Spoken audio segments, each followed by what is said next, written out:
going on, everybody? Welcome back to TTP Sports. I did say last night that there was a possibility of watching the Phillies Braves first game of the series here live here on YouTube. So, this was really decided last minute because honestly, I forgot there the entire day.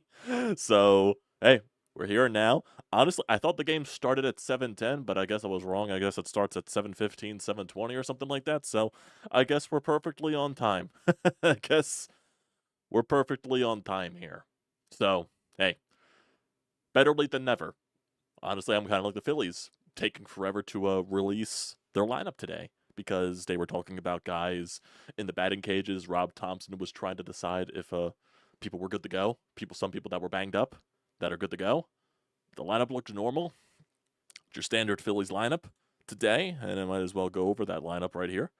So, Schwarber leads off as obvious. Trey Turner batting second. Bryce Harper batting third. Alec Boehm batting fourth. Nick Castellanos batting fifth. Bryson Stott batting sixth. JT Realmuto batting seventh. That's a shocker. Brandon Marsh batting eighth. And then Johan Rojas batting ninth. And Zach Wheeler is the starter on the mound for the Phils.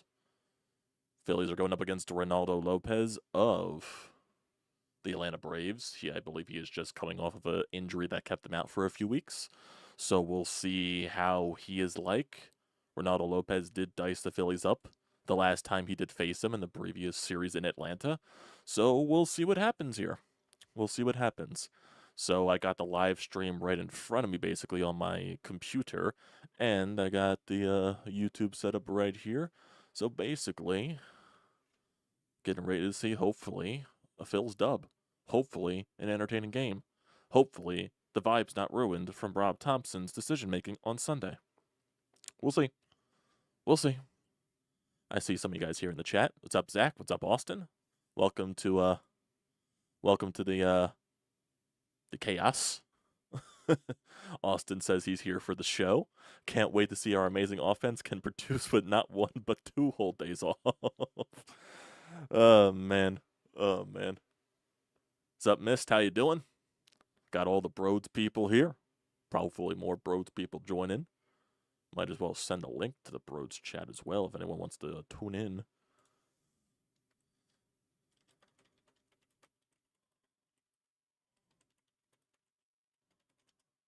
Might as well do that. Send it all in the Brodes Discord. I hate posting my links in the Brodes Discord. I feel bad for doing that. But Hunter barely checks it at the end of the day.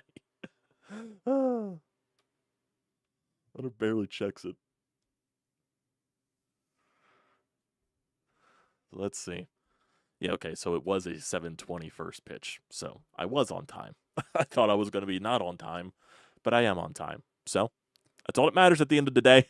That's all that matters. That's all that matters, boys. So hopefully some people join in as the game progresses. So we're just in the commercial breaks right now. How are we feeling today, boys? Are we feeling confident that the Phils can win a series here against the very banged up Atlanta Braves, who don't have Spencer Strider, who don't have Ronald Acuna Jr., who don't have Ozzy Albies, and now don't have Austin Riley because he just fractured his hand and he's out 6 to 8 weeks. So, can we beat them? I know the Braves just won their last 2 series. They won a 3 of 4 against the Giants, and then they won 2 of 3 against the Angels. So, we'll see. Phillies are not facing Chris Sale this weekend. I think they're facing Lopez tonight.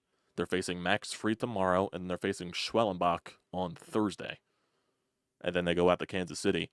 And it was also announced that it sounds like Ranger Suarez is set to make his return from the IL, I believe, Saturday in Kansas City. So hopefully, we can get some semblance of normalcy here with the Phils. Hopefully.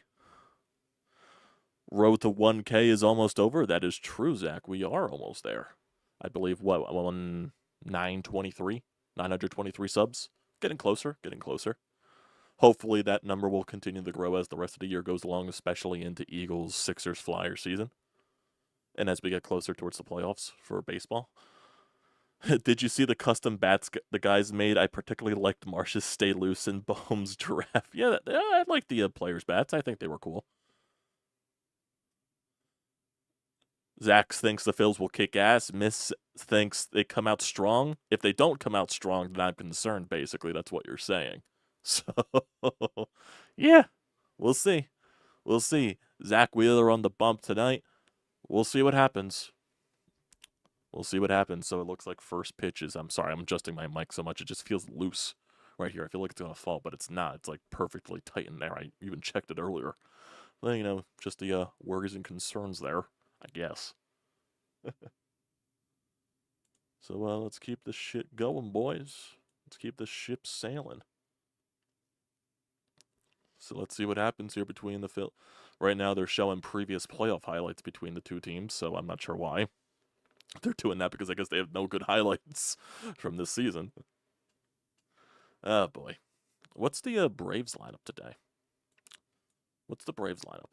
Might as well check that for today's game. Let's check the Braves lineup, boys. Let's see what they're doing. So live right now. So for the Braves, Michael Harris leads off. Then it's Laureano batting second. Ozuna batting third. He's the DH. Matt Olson batting fourth. Sean Murphy's the catcher batting fifth.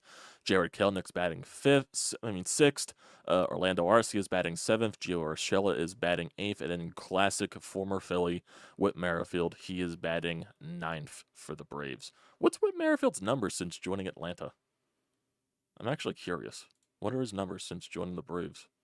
If it lets me look at Whit Merrifield's numbers. So since joining the Braves, let me see what his numbers are. So when did he join Atlanta? When did he join Atlanta? When did he join Atlanta? Okay, so since being with the Braves this month, he's batting .233.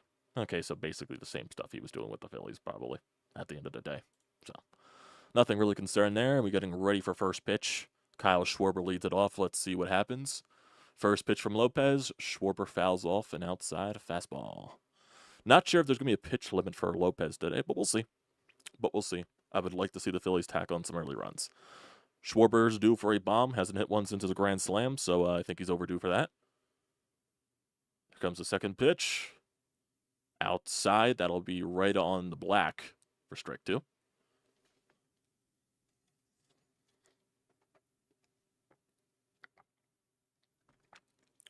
Come on, Kyle. Can we please have a good at-bat here and not go down 1-2-3? 0-2 pitch.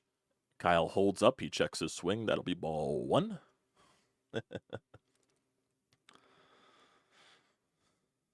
No worry about wheels. Boys got to hit. Yeah, basically.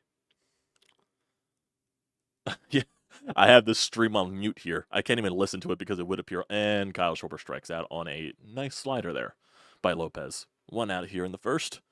But yeah, the stream that I'm watching, it's on my computer monitor, and if I were to turn the sound on, it would go into the stream, so I don't want to run the risk of that, and I also don't want to listen to Ruben tomorrow. So I guess it's a win-win, lose-lose type of there.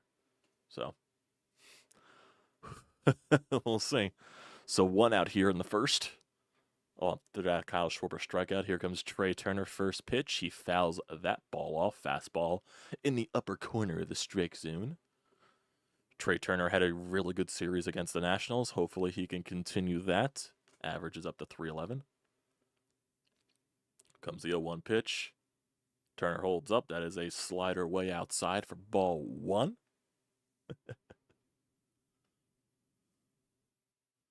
Oh, man.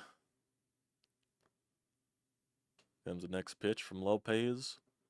Turner swings and misses at the slider. 1-2. Oh, boy. Not shaping up to be a good inning here, boys. Turner's on a 4-game hitting streak. He's 10 for 17. Jesus. Hitting .588. Here comes the 1-2. Turner whacks that one in the right center field, but that'll be right for Michael Harris. He makes the catch. As center field looks completely destroyed. Holy shit.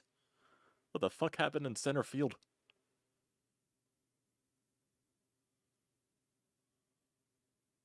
Why are we showcasing a Bryce Harper home run?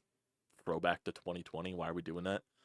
Or are we just, is Bryce Harper like on a streak of homering on August the 20th specifically? That is a really random day. Oh, okay, they just showed him 2 years. Okay, 2020 and 2021. Okay, Harper homers. First pitch to Bryce. He fouls that off. 95, basically right down the dick of the plate. See, Bryce Harper better hit 2 home runs today. I'm holding them to that standard after having 2 days off.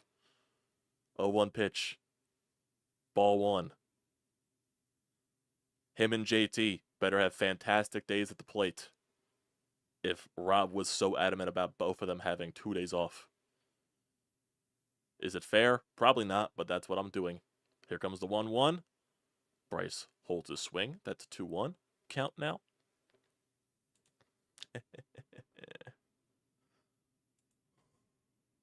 Okay. Let's try to get on base here, Bryce.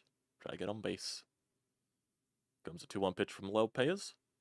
Bryce fouls that off. That was right in Bryce's wheelhouse, and he missed it. The classic Phillies situation of just missing hittable pitches. Classic. Classic, classic, classic.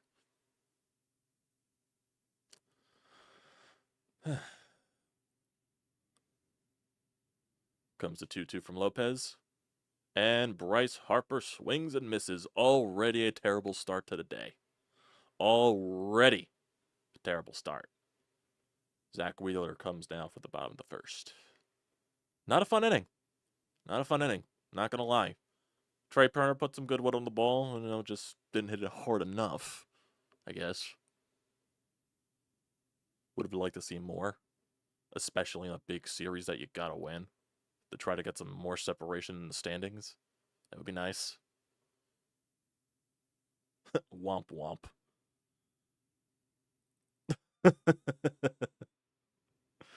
Yep. Nice, well and rested. A nice, well and rested 1-2-3 inning for your offense. Love to see it.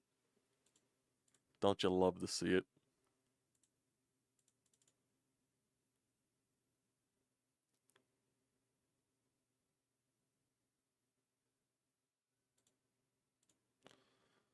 Let's see.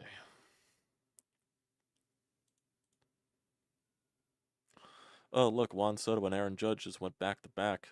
Would I like to see that from my boys? You know what I mean? You know what's funny? In yesterday's stream, I was talking about Sir Anthony Dominguez because someone brought, I think it was Phillies Tailgate, that brought up a post about his numbers in Baltimore. And his numbers are still really good, but as soon as I brought up those numbers and say, oh, he had a change of scenery does well for him. He gave up a walk-off bomb last night to the Mets. The Francisco Alvarez. So how's that for fucking timing? Jesus. Maybe I am a fucking jinx. I fucking affected Sir Anthony Dominguez because I said he was pitching well since being traded to Baltimore. Can't wait to hear Sean's voicemail in 2 hours. Oh, I'm sure Sean will pop up in the stream eventually if he finds out we're live. I'm sure Sean will find out. You probably won't even have to worry about the voicemail. He'll just do it live here in the chat. Well, let's see what this first inning goes for Zach Wheeler. Michael Harris. I'm assuming Michael Harris just came back from an injury. Sir, how you doing, man? Another fellow BrodesMedia chat guy. I feel like I jinx a lot. I was doing it for a joke, and I didn't think it would work that well as I did. But now I'm starting just to believe I jinx shit. And here comes the first pitch from Zach. Swing and a miss from Harris. Strike 1. Fastball 96 miles an hour. He'll collapse. He only ever shows flashes of good. Well, I think the Orioles just announced he was going to be the closer now. So we'll see how that transitions. Because we all know how badly Gregory Soto has been doing since being traded. Zach Wheeler threw a ball, so it's a 1-1 count now. Here comes the next pitch from Zach. And Harris grounds that just foul. Castellanos has better clutch hitting stats than Bryce. I checked earlier. It's not even close. Jesus. Jesus. What are Bryce's stats in the clutch this year? I honestly, I have no idea. I have never checked. I don't even think to check. Comes the 1-2 pitch here to Michael Harris. Fastball right in the corner. Strike 3. First out here in the bottom of the first. Love seeing that from Zach Wheeler.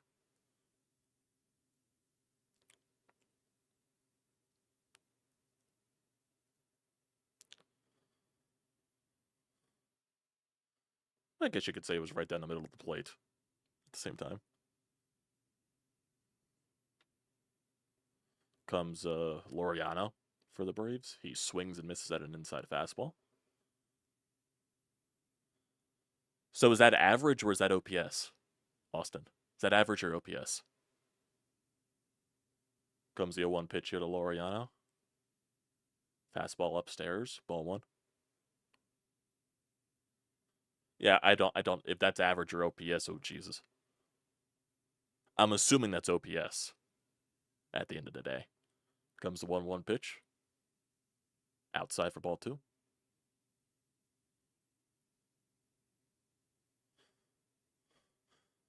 So Bryce has a I'm assuming it's Bryce has a 495 OPS in the clutch, and Nicastio average. Okay.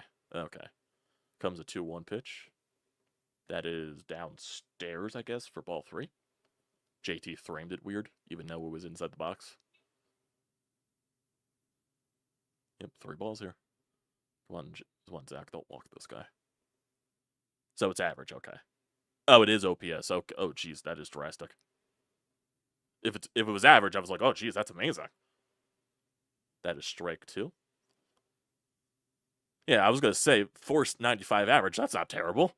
But then, like, oh my god, I didn't realize Castellanos was batting that great, and I was like, oh, in the clutch OPS. Oh, geez. Here comes a 3-2 pitch here from Zach. That will be a fly ball to left field, shallow fly ball, and it drops right ahead of Trey Turner. That'll be a single.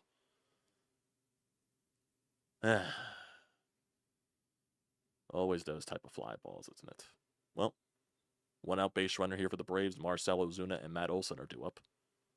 Yep, got him. I guess he jammed him. How come it always feels like when teams get those weird jammed shots, it always finds a way through? It always finds a way into the good spot of the field. You know what I mean? Here's Marcell Ozuna. First pitch. Swing and a miss. Strike 1.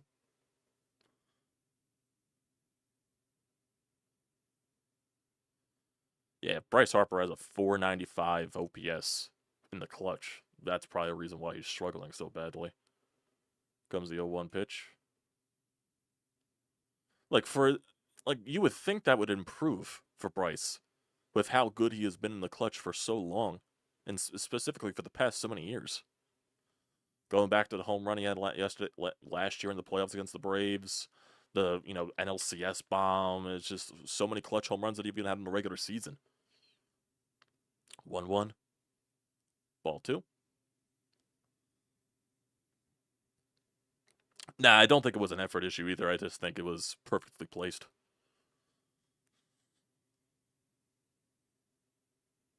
Wow. Who's the most clutch this year in baseball in terms of OPS? Comes the 2-1 pitch here from Zach. Swing and a miss at the sinker, way inside for strike 2. Come on, Zach. Find a way to get out of this. Zach's fighting a little bit of command here. Definitely feels like it. The sinker really ran in there on Ozuna. Jesus. I think Zach is fighting a little bit of command issues, so let's try to get Ozuna out here because according to the stats, Ozuna is on a 4-game hitting streak. Comes a 2-2. Swing and a miss, strike 3, and that is a stolen base as well for Laureano. So we got 2 outs, but we got a runner in scoring position for Matt Olson coming up. What? Don't tell me they're calling catcher's interference. Wait, are they calling catcher's interference on JT and they're telling Ozuna to go? No, wait a minute. What is going on here? What's going on? This is why I can't not have the audio. What happened? They're telling Laureano to go back to first. Why? Why did they tell Laureano to go back to first? Oh, okay. They're saying Ozuna interfered with JT. Then why not just call Laureano out? Shouldn't that be the case? Okay, yeah, Ozuna's bat hit JT in the back. Okay. Isn't it usually if that happens, the runner's out? I didn't think they would send him back to first. What are you going to do? What are you going to do? Well, instead of a runner in scoring position, it's still the runner on first and 2 outs for Matt Olson. So let's try to get out of this inning here, Zach. Let's try to get out of it. First pitch. Matt Olson swings and misses for strike 1.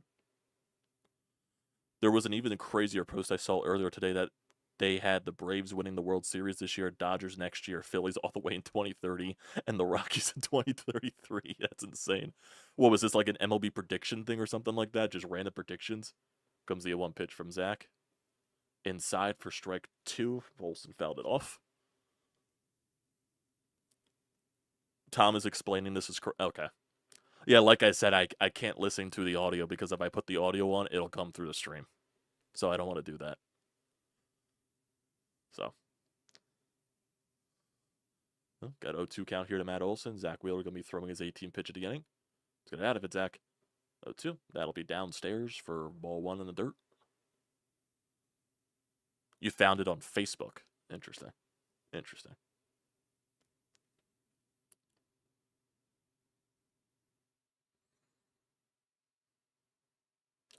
Yeah. Got a 1-2 count here to Matt Olson. Let's get out of it, Zach. This pitch. Olson fouls that off. It looked like it went off the glove of JT. They let MLB The Show play on franchise mode autoplay. that explains why randomly the Rockies win in 2030 something. Come on, Zach. Find a way to get out of it. Don't let Olson fight off everything. 1-2. And Olson fouls it off once again. Olson's battling here.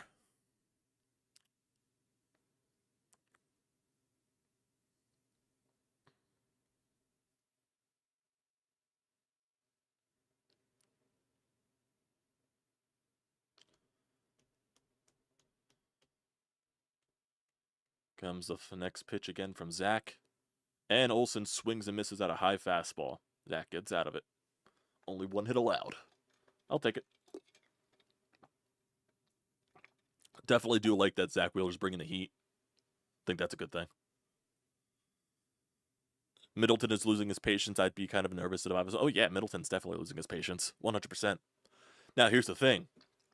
Do you think Middleton meddled and he was the one to call the team meeting, not Rob? Do you think that was the case? I wouldn't be shocked if that was. Because Middleton's like the rest of us. Thought it was unacceptable. Talking about Kent's got to stop being too passive. Your unemployed friend on a random Tuesday afternoon is pumping out MLB data ship posts in high gear. Oh, man. Oh, man.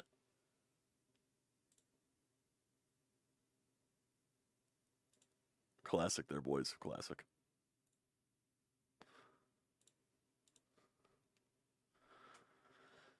How about this weather today, though? If you're in the Philadelphia area, it's fucking beautiful out. Feels like fall weather, huh? Nice little 70 degrees out. Nice little cool breeze. I love it. It's actually my kind of weather. I love it. It's going to be like this for the next few days until it gets fucking humid again. Until it gets humid again. And if you guys are wondering why I'm looking this direction while talking to you, because all the YouTube stuff here and my OBS is on the other monitor. The Phillies stream is right in front of me. I'd rather think it was the team leaders, but who knows? You never know, man. Never know they're missed. Middleton definitely called that meeting. He is one of us, man of the people, unlike the commissioner. Unlike Mr. Robert Manfred.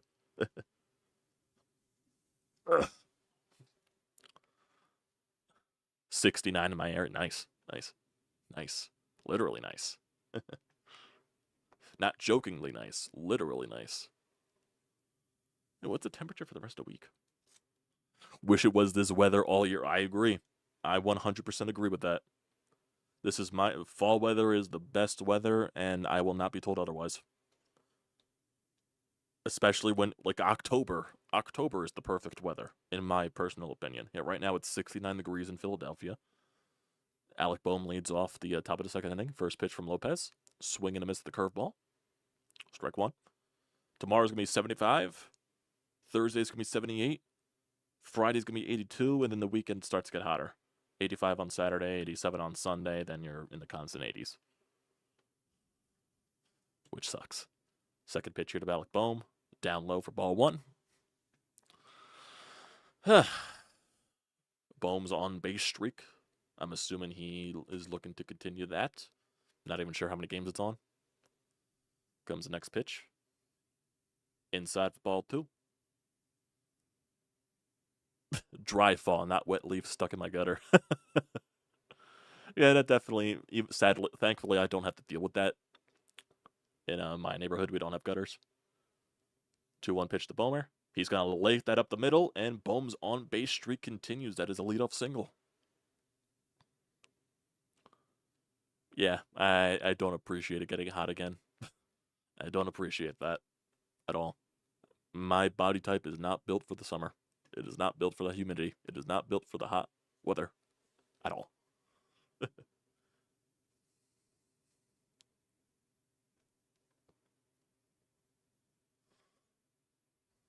And speaking of the dry fall, we know the Eagles can't play on wet ground like at all. Here's Nick Castellanos with Alec Bohm on first. He fouls off the pitch right down the middle of the plate. Always nice seeing that. I think we're due for a Nick Castellanos bomb, aren't we not? I think we're a little overdue for that. When was the last time he hit a bomb? I think it's been a little bit.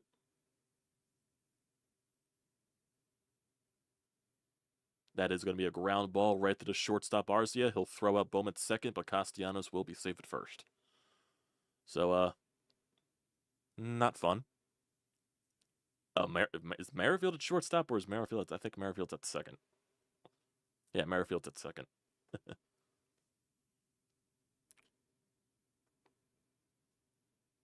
So Bryson Stott is due up next, I believe.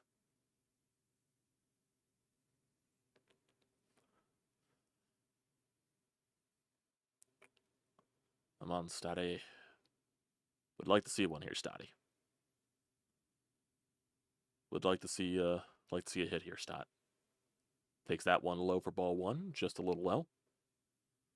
When was the last? I think the last time Castellanos hit a home run, it was the back-to-back. Yeah, it was that first game against Washington. It was that first game against Washington when he went back-to-back with Bohm. It hasn't been that long then, as I thought. Bryson Stott, though, really has to get going. 1-0 pitch. Swing and a miss at a fastball. Or he fouled it off, actually. Strike 1. It looks like everyone is, for some reason, just uppercut swinging. That's what it feels like. Uppercut, uppercut, uppercut. Keep the bat level. Keep the bat on a plain, level field. Swing through the ball. Comes next pitch to Stotty. On the outside part of the plate for strike 2. Looks like the ump is favoring that part of the strike zone. They should set up a fan board membership for some of us who want to pay a pretty penny to attend some of the meetings and give some of our feedback. Oh god, that would probably be terrible. I'm not gonna lie, that might be terrible. 1-2 pitcher to Stott. He's gonna line one in the left field. That'll be a base hit. Nice work there, Stotty, using the other way. Yeah, yes, as a sports, they should not use the fans as judgment. They should not. You can hear fan feedback and learn how to, okay, maybe how we adjust here for game day stuff and that, not for team shit. That I agree with. If you're listening to your fans and making moves based on your fan base, then you got a fucking problem. Here's JT Realmuto with 2 men on here. 1 out. JT's gonna foul that one off.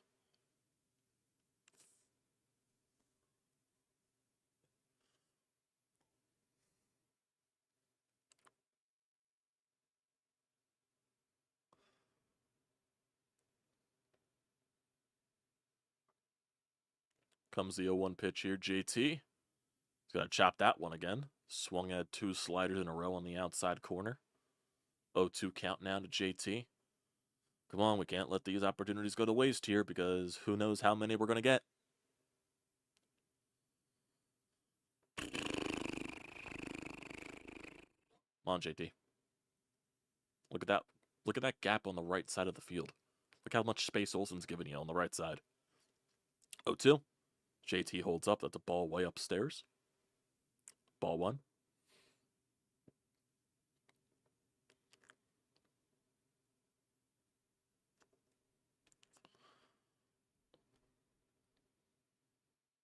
Comes the pitch here from Lopez. JT fouls off a pitch right down the middle of the plate, staying alive, even though, can we stop fouling off hittable pitches? I would like to drive hittable pitches, especially when the pitches are right down the middle of the plate. You know, I'm tired of seeing that, just from a general standpoint. I think we do it way too much. Here comes the next pitch to JT. Fouls that pitch off again, went off the fucking knee of Murphy. That's gotta hurt.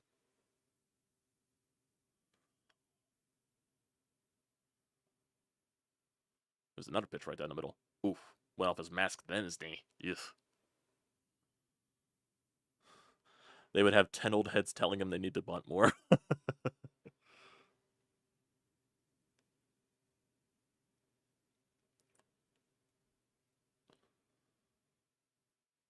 Comes in that 1-2 pitch again. Here's JT. JT holds off on that slider. It's 2-2. At least some of us have level heads. Now that I think about it, maybe the White Sox can have use some of those ideas. The last comment is all too true. Come on, 2-2 count here to JT. Find the way, JT. Ball 3. Slider in the dirt. Come on, JT. Find a way to battle here. Find a way, man. Either get on base with a walk or find a way to drive in a run. I will not accept an out. Will not accept an out.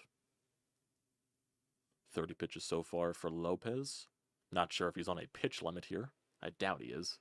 Even though he is just coming off of an arm injury. Or I think it was forearm tightness, if I'm not mistaken. Comes the 3-2 pitch here. And JT swings and misses at ball 4. And that's out number 2. Gonna let this shit go to waste, aren't we? Brandon Marsh is coming up the plate.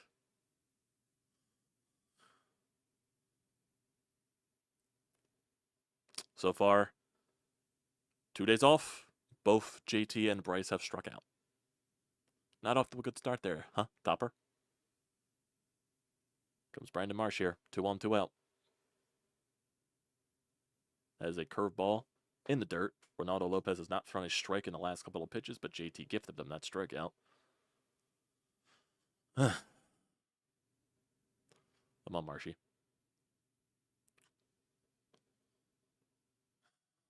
Come on, Marshy. Comes the 1-0 pitch. That's ball 2. Good hold on the curveball there.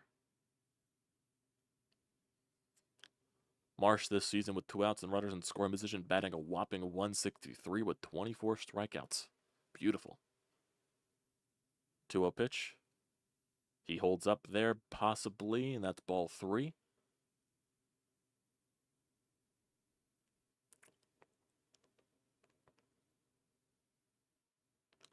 Johan Rojas is on deck.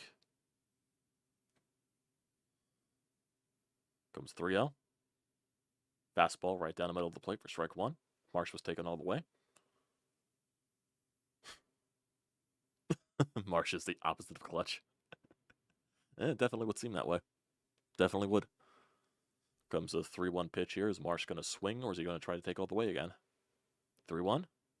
That will be strike 2, even though that was on the lower part of the strike zone.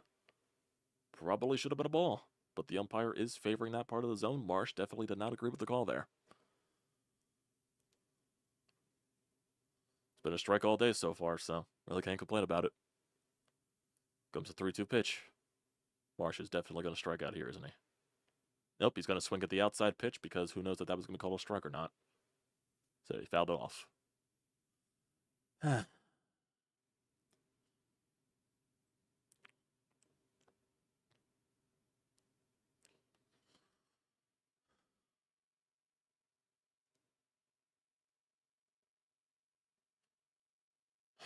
3-2 pitch again. Ball 4. Marsh loads the bases up. Johan Rojas coming to the plate, bases loaded, 2 outs. Can't wait to see what this turns out to be. So far, Lopez has thrown 25 pitches in this inning, 15 strikes and 10 balls. Sean Murphy goes out to have a discussion. I would like to score here, but I'm not feeling anything with Rojas. And this is not a knock on Rojas, but I'm just not confident in Rojas at the plate with bases loaded, 2 outs. I'm just not. I'm just not. Even though Lopez has been all over the place the past couple of batters, has been throwing a lot of balls out of the strike zone. So maybe you can take advantage of it. Do you try to be aggressive? Or do you be patient because of the way that he's throwing the ball right now? I don't know. There is a gap right open in the middle right there for a single, possibly, for Rojas. But please, let's get something going here. Come on, Johan. First pitch. Fastball right down the middle for strike one. Looks like Lopez is going to attack him, if that's the case.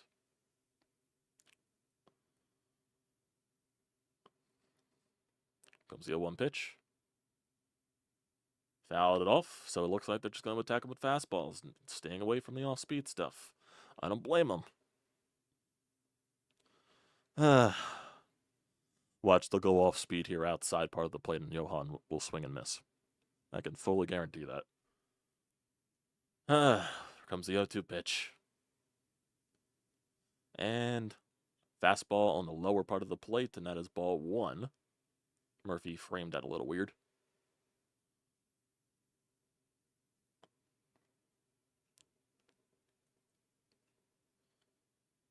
Comes the 1-2 pitch here to Johan Rojas.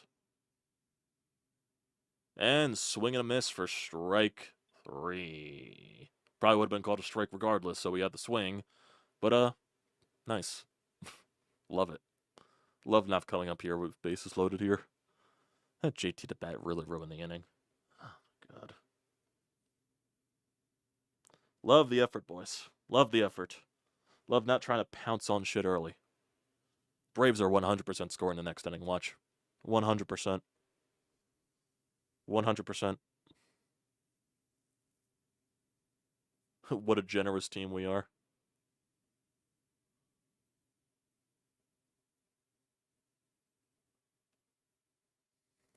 What I expected.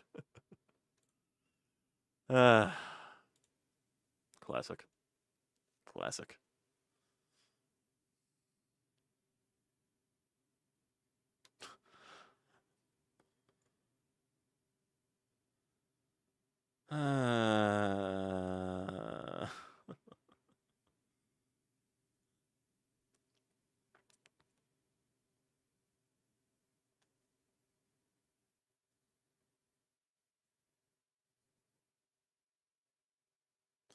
Let's see.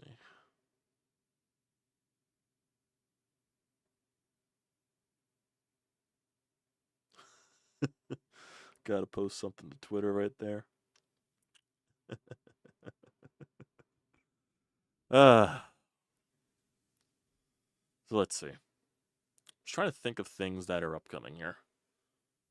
Yeah, Rojas 100% looked outmatched. Once Lopez challenged him with fastballs, I knew nothing was going to happen in that at bat. Once Lopez just started throwing the fastball.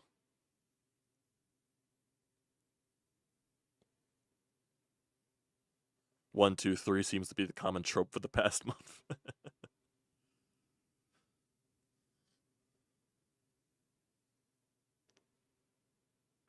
They got a quote from John Middleton on responsibility to the Phillies fans. Oh, you didn't get the other John Middleton quote of him talking shit about Topper or even Dave Dombrowski, possibly.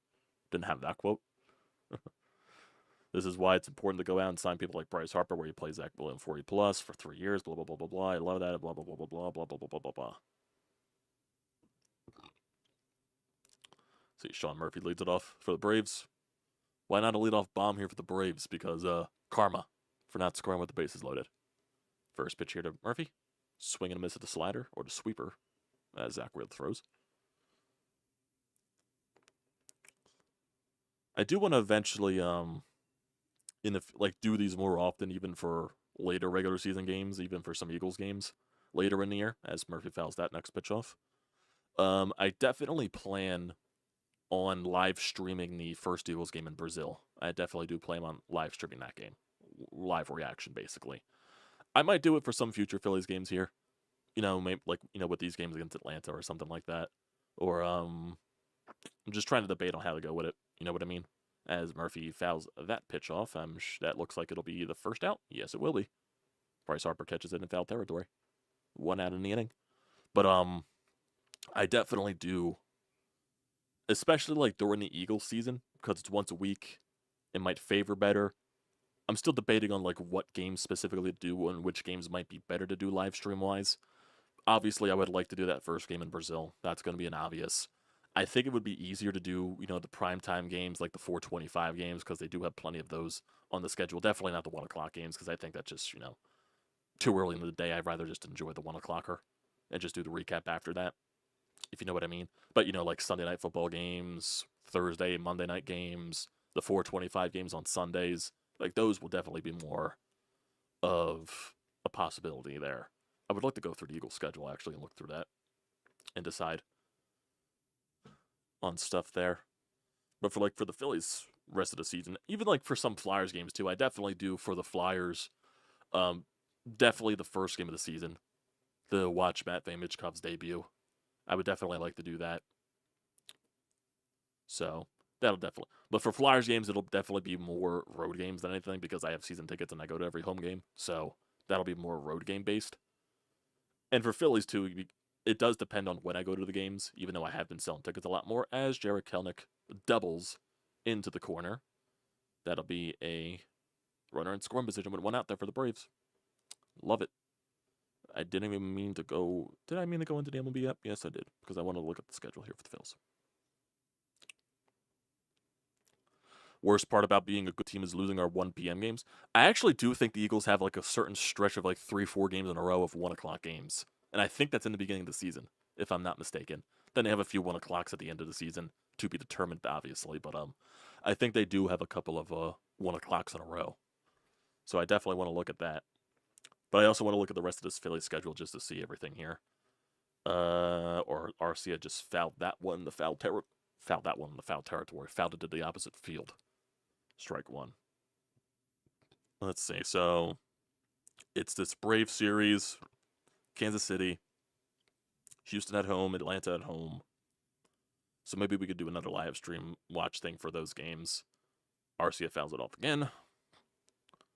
So maybe one during Kansas City, depending, even though it's the weekend, so we'll debate there. Houston, possibly. The Braves again next week, possibly. Toronto, Miami, maybe. Maybe when we get towards the end of the season. Maybe we'll save like more of the Phillies watch parties for when the postseason does happen. So that'll be more there. But September is definitely gonna be more Eagles based with the watch parties because that'll be once a week type of thing. You know what I mean? So actually, I do want to get the Eagles schedule up here on ESPN. So if I could just go to them and look everything there, schedule wise. 1-2 pitch to Arcia. He pops that one up to second base. Yep, Bryson Stott calls the ball off. That'll be out number 2. So if I go to the Eagles schedule right now, so their next game is on Saturday, preseason wise, last preseason game against the Vikings, and then their first game of the season is not until the 6th of September. So after this Saturday, they have another week off, basically, until the regular season starts. So it's that first game against the Packers on that Friday at 8:15. We'll 100% live stream that. Somehow that's not a strike to Urshela. Not sure how that's not a strike, but okay, do your thing. Then it's a Monday Night Football game against the Falcons. We'll probably live stream that too. Just why not? It's the first home game, technically. Urshela fouls that off. Yeah, then they have a stretch of 4 1 o'clock games in a row here. The 22nd of September, 1 o'clock against the Saints. Then the 29th of 1 o'clock against the Bucks. The 13th of October is a 1 o'clock against the Browns, and then the 20th is a 1 o'clock against the Giants at MetLife. And then they go into the stretch of 425s, nighttime games, all that shit. 1-1 pitch here to Urshela. That is going to be a soft ground ball right to Trey Turner, and that should end the inning. It does. Zach Wheeler finds a way around the double. Good shit there. So yeah, schedule-wise, okay, so 8:15 against the Packers, 8:15 against the Falcons, 1 o'clock against the Saints, 1 o'clock against the Buccaneers, 1 o'clock against the Browns, 1 o'clock against the Giants, then 4:25 against the Bengals, 8:20 against the Jaguars. We'll probably do that nighttime game. Cowboys will definitely do a live stream for. That's a 4:25 game. Commanders, that's a Thursday night football game. We'll probably do that. Rams, that's a Sunday night football game. We'll probably do that. Ravens, 4:25. Panthers, 1 o'clock. Steelers, 4:25. Commanders, 1 o'clock. Cowboys, 4:25. We'll probably do that again. So, and there's some games mixed in there. We could definitely do the Ravens game just because, in the Steelers game for that sake too. Like I said, more of the later time games, like the 4:30s and the 8 o'clock games. That's probably more of the live stream reaction type for the Eagles, not the 1 o'clocks. Batting order starts over. It's a whole new game. Well, I think Whit Merrifield is the leadoff guy in the next inning for the Braves, so technically not, if you want to go that route. So when's the Eagles' bye week? I'm assuming it's in between the Browns and the Buccaneers game. Yeah, it definitely looks like that because of that gap. September 29th to October 13th. So September 29th, yeah, they have that bye week in the week after that. So early bye week for the Eagles. Not surprised. Not surprised. What else? What else? Yeah, and that final game against the Giants is to be determined, just depending on. And it says it could be a flex game, either the 4th of January or the 5th of January. So you never know what's going to happen there. But the Eagles, they don't play on Thanksgiving this year, and they don't play on Christmas. So that's a benefit at least. And they don't play on New Year's either. So good thing there. New Year's Eve or New Year's. So that's nice at least. I meant for the Phillies. I don't care what the Braves are doing. Oh, come on, miss. You don't want to see Whit Merrifield lead off? You don't care about that? You don't care about the leadoff bomb that Whit Merrifield's going to hit, probably? Did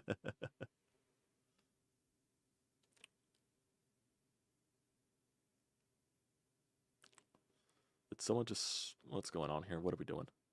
Oh, we're showing a home run robbery against the Dodgers. I'm not sure who that is. Ricky Battalica was on the mound.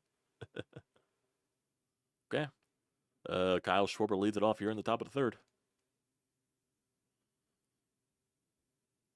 That is an outside pitch for a strike. And it's been called like that the entire night, guys. Can't keep complaining about it.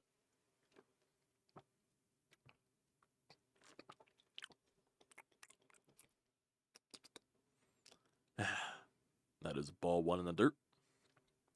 I want to look at the Flyers schedule too. Not gonna lie. Even I'm not gonna look at the entirety of the Flyers schedule for, like, I'm just looking at certain games, really. So let me look at the Flyers, look at the schedule. Next pitch to Schwarber. That is down low for strike two. Come on, Kyle. Gotta swing the bat. So let's see. First Flyers game is the 11th of October. Okay. 11th of October. That is ball two to Schwarbs.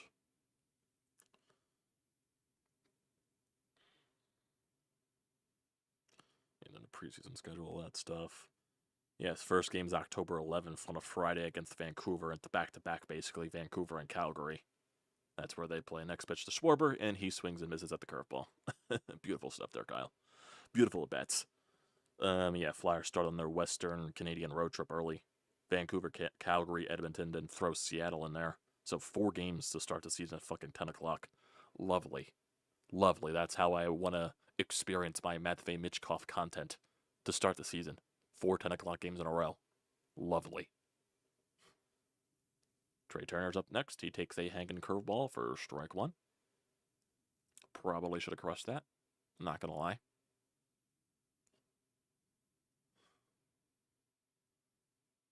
0-1 pitch. Turner's going to line that right to Whit Merrifield. That'll be a ground out. Merrifield was just in the perfect spot. Good wood on the bat for Trey Turner twice. No luck there. It's going to be a quick inning for Lopez, ain't it? Always love your top of the order going down quickly. Don't you love it? Don't you love it?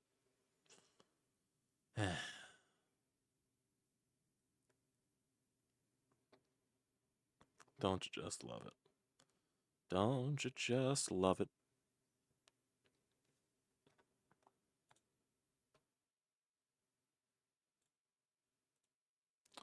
Bryce Harper's up now. 2 outs in the inning.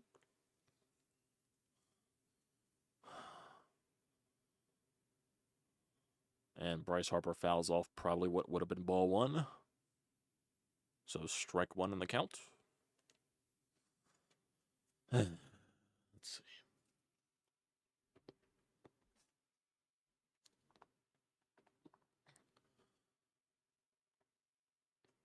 Comes a 0-1 pitch. Harper fouls that pitch off as well. Don't you love this, boys? Don't you love just missing pitches? My God. Oh. Love it. Love the offensive approach here, boys. 0-2 pitch. Bryce takes it for ball 1. Lopez clocking in at 98 there.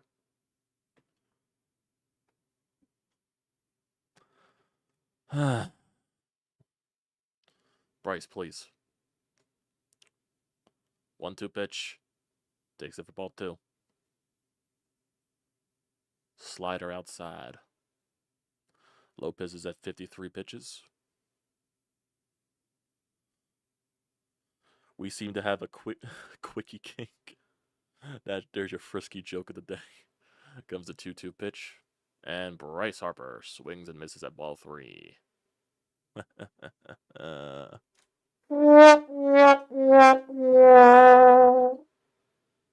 mean, how could he not? You know what I mean? How could he not do that?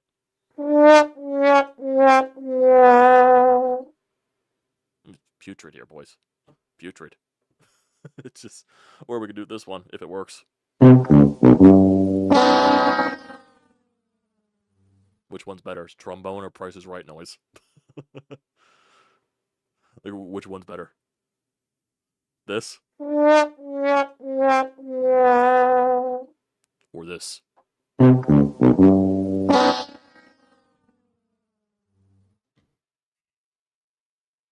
Got nothing else here. What are my other noises? Do I even have any other noises here? Don't think I do. I thought it did at least.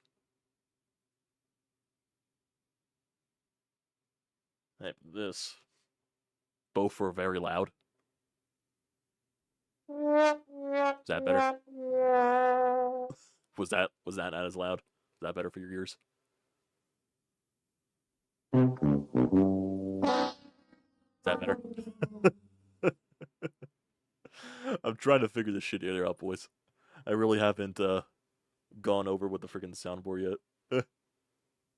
Always enjoy the Price is Right sound effect. Okay. We also got...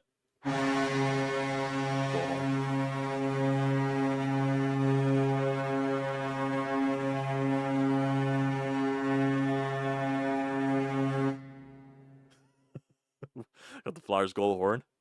We got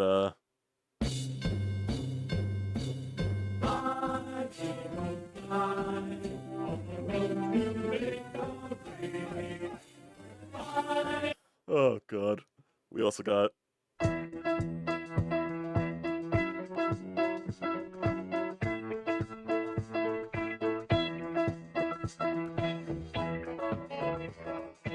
oh my God.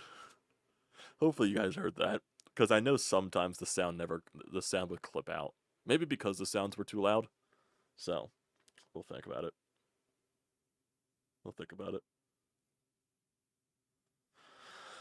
Whit Merrifield leading off the inning. He's probably going to hit a bomb. First pitch.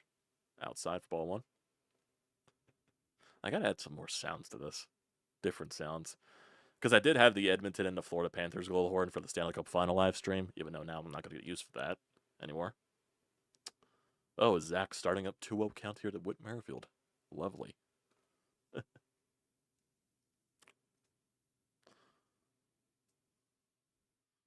2-0 pitch here to Whit.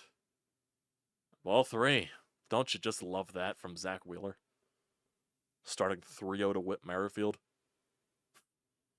Love it. Comes the 3-0 pitch. Strike 1. Not the Sixers. What, you don't like? What?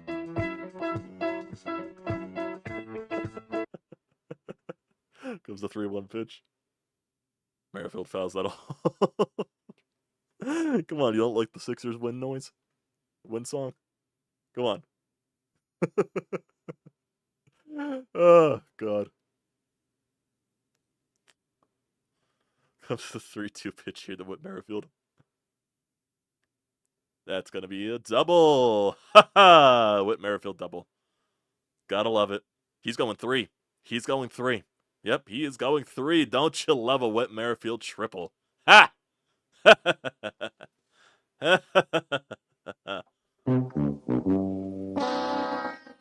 Don't you love it? Don't you love it?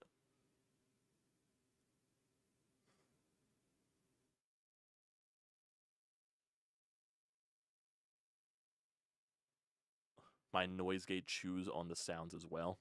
Yeah, I definitely gotta fix. I'm not even sure how to fix that, honestly. To be honest with you, is it like this? Maybe. I don't know. I don't know if the solo thing does anything there.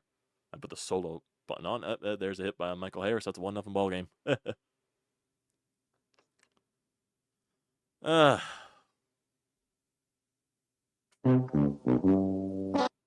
Interesting.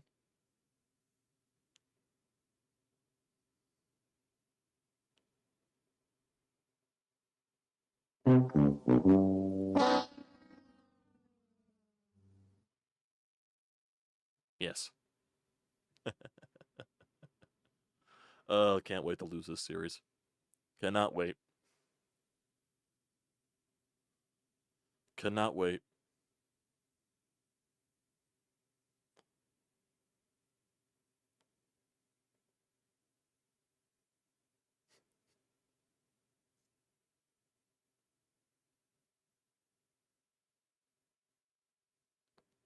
We both need a crash course on OBS. Oh, Jesus. Like, I don't know how to separately make the soundboard to its own thing, because it both goes into the same type of output. You know what I mean? So I gotta figure out how to do that.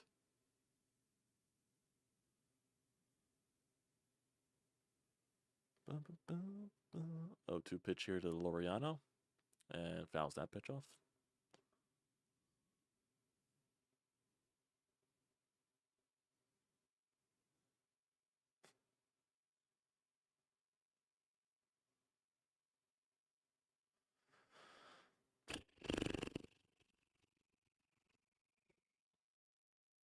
So 2 pitch here to Laureano. Zach Wheeler throws over the first base.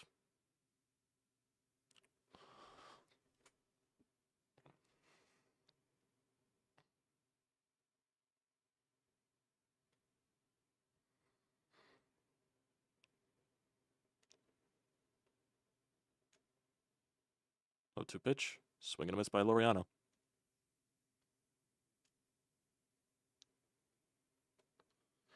Voice meter plus VB audio virtual cables. I'm not even sure what that means, honestly. I am sorry. I have no idea what that means. I'm a rank amateur at this in terms of the audio mixing. Here. God.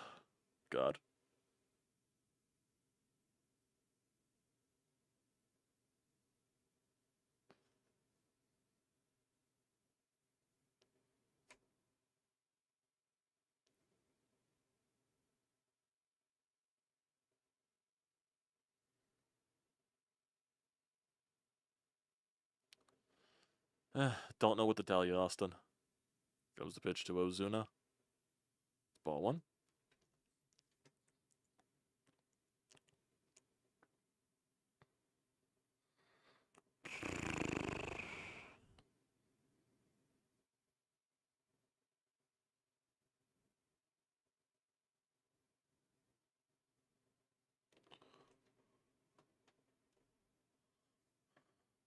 One.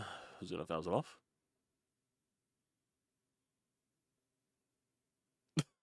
When you guys were playing sports, I was failing at making content on the internet. Trust me, I didn't play sports. The only thing I played was soccer when I was a kid. That was it. That was it.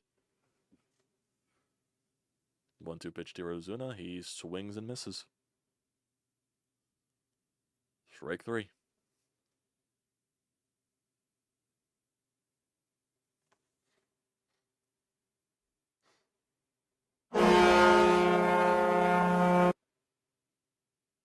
I just felt like doing that.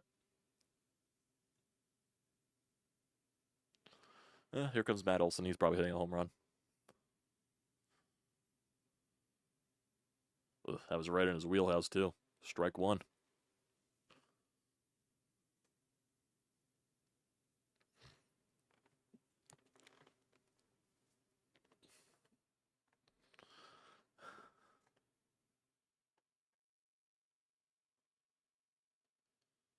Next pitch to Olsen, way upstairs for a ball one.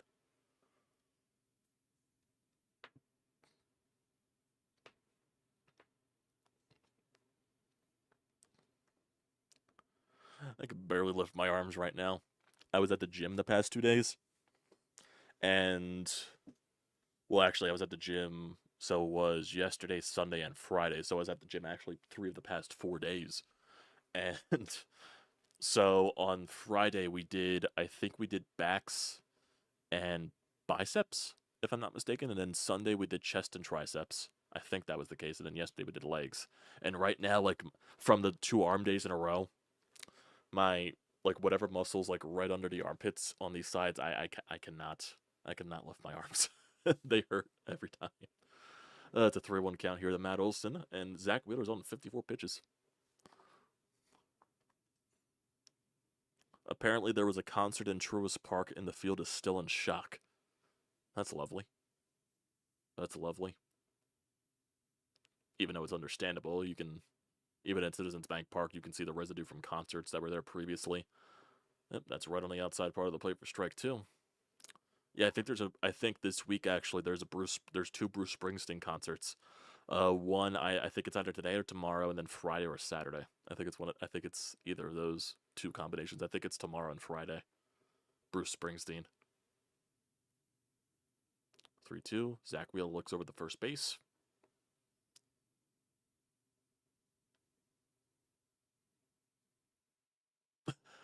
With my arm tightness, I'd still pitch better than Taijuan Walker. That is not guaranteed. That is not guaranteed. 3-2 pitch here to Olsen.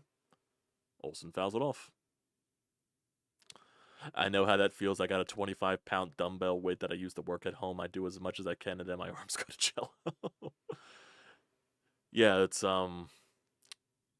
leg day. The first time I did leg day, that absolutely killed me because I'm actually like trying to tone out a little bit more and work and go to the gym with one of my buddies. And the first time I did leg day fucking killed me. But the past couple of leg days have actually been fine. As Matt Olson grounds it to Trey Turner, and it's a nice play there, and that'll be the 3rd out of the inning.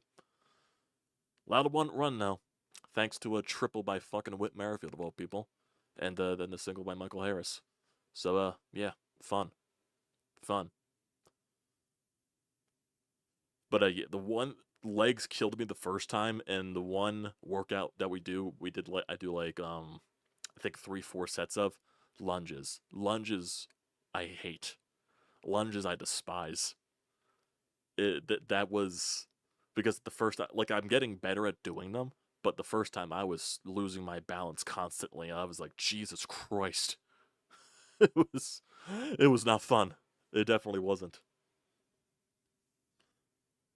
And then the trainer wants me and then the trainer Dave, our trainer here. So the last time we worked out, it was oh yeah, do 20 push-ups any way you can. I suck at push-ups. I sucked at push-ups whenever we did them. What was in middle school, when in high school, whenever. I always sucked at push-ups. I'm a big dude. Two of my arms lifting that much body weight, no thank you. I suck at it. I completely suck at it. Give me squats all day. Give me the hamstring curls all day. The bicep curls and the tricep curls, whatever the fuck they're called. Shoulder press. I'll do any of those. Any of those. Do anything. Hell, I'll do fucking lunges over push-ups. I'm doing better than Mr. 2-month blister. Austin, I firmly believe he did not have a blister for 2 months. A blister does not last 2 months. I just firmly do not believe that. I think they just didn't want him in the rotation at all, and they just got desperate because of the injuries. I just think they got desperate. I don't think he had a blister for 2 months. I firmly believe that. And if I'm wrong, I'm wrong. But I don't believe that at all. Just being honest there. We're at 4th inning. Lovely stuff's always happen in the fourth inning. Ryan Howard's in person. Come on, boys. Do some good stuff for the big piece. Come on. Hell, can the big piece be in the lineup today? I'm sure he'll do better than a lot of guys right now. Being honest there. First pitch to Bomer. That'll be down low for strike one.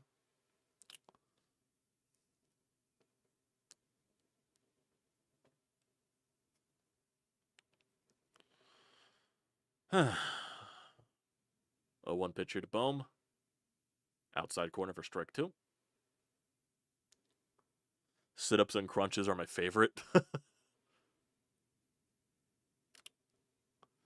Our trainer, Dave, has not let us do sit-ups yet, so I wonder if he just doesn't do that.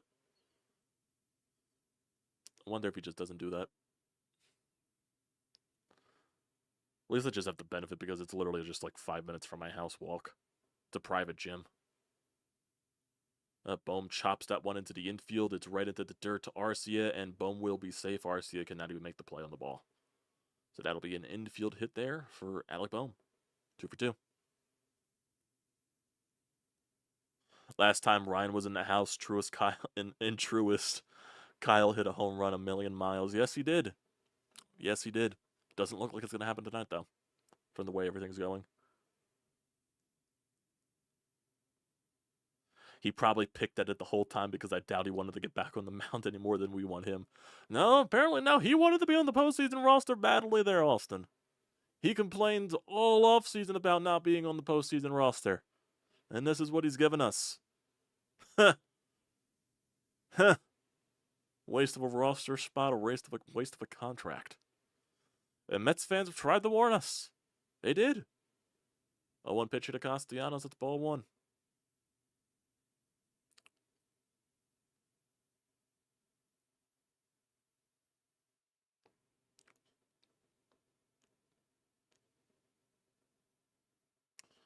Next pitch to Casty. That's going to be a liner into left field. That'll be a base hit. 2 runners on leading off the top of the 4th. How are we going to strand these runners? How are we going to strand these guys? Just being honest. I don't like to be the Debbie Downer. How are we stranding these guys? Because that's the way this game has been going for so far for them. And that was a hanger, too. Jesus Christ, I would love to see Nick hit that over the wall. But I'll take Nicky singles. I'll take Nicky singles any day of the week. Now Bryson Stott's up with 2 guys on. Stott had a single his last time up. Can Stott please get another single? I would like that a lot. First pitch. Outside for ball 1. Maybe Baltimore will want him to with the rest of our rechecks. One would think. One would think with that logic. Comes the 1-0 pitch here to Stotty. Swing and a miss at a curveball. 1-1. That would have been ball 2.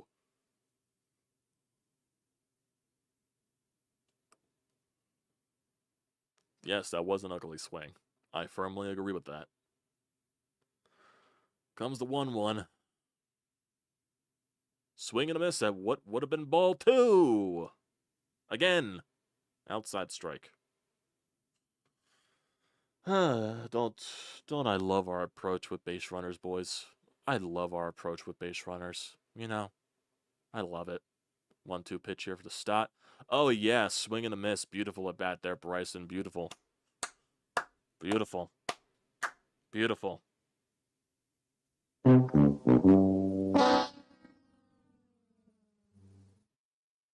Wonderful. Now it's 1 out for JT.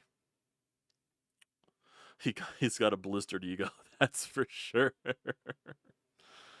Man. JT, what you got? 1 pitch. Fouls it off.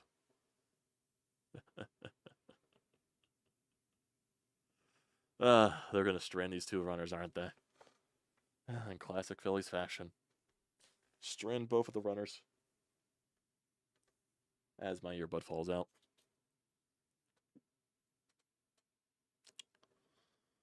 A 1 pitch to JT. Swing and a miss. Fouled it off. No, actually fouled it off.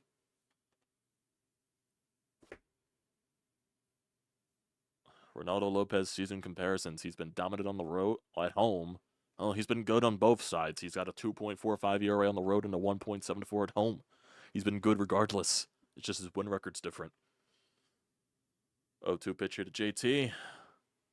He's going to line that one up the middle. That'll be a single. Bohm's going to score. We got a tie game. Did Castellanos go to third on the play, or did he stay at second? He probably stayed at second. Good stuff, JT. Good stuff. Continue. More.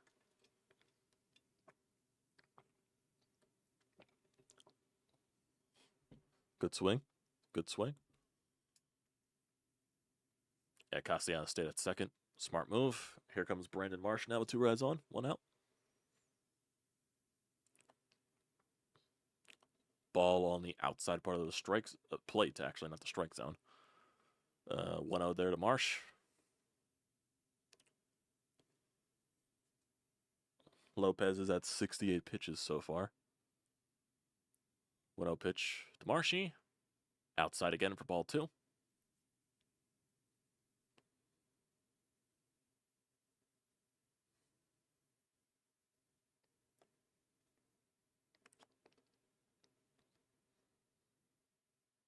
Two-0 pitch. Ball 3. Basically the replication of the last at bat for Marsh. Went up 3-0. How is Lopez gonna respond here? 70 pitches so far for him. Take that, Whitmer. Oh, Jesus. Take that, Whitmer. 3-0 pitch. That'll be strike 1. You knew they were going to throw him a strike and he wasn't going to swing at it. Marsh looks like he is just taken all the way again. Comes 3-1 pitch here. Swing and a miss. Fastball down the middle, strike 2. So basically an exact replication of the last at bat. But an exact replication. This season with runners in scoring position, Marsh is batting .261. 3-2 pitch. That's strike 3 right down the middle. And Marsh strikes out. Marsh thought it was ball 4, and it was pretty obvious that was strike 3. Got to swing the bat there, Marshy. It was basically the same replication. Lopez went down at 3-0 in the count, and he just fought back and just threw strikes with the fastball. I don't know why he just doesn't keep doing that. Because it seems like the fastball is working for him today. Here's Rojas with 2 guys on and 2 out. Oof. That was an ugly swing. Strike 1. That was ugly. If Whit Merrifield hits for the cycle against Wheeler, someone's parlay will hit $1 million. Yeah, I'm sure. 0-1 pitch to Rojas. Swing and miss the slider. 0-2. So instead of attacking him with fastballs, he's going with the off-speed stuff, and Johan Rojas did not adjust. Oh, they got the bullpen up already for him, so I wonder if he is on a pitch limit.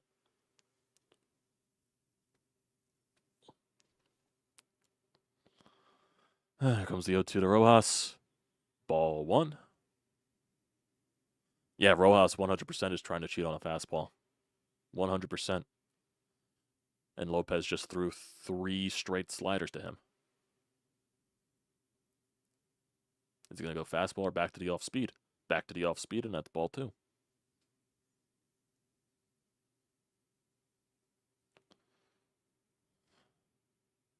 It's a nice slider, though, in my opinion. It's a good take by Rojas. But here comes the 2-2. Is he going to go to the fastball now or stick with the off-speed?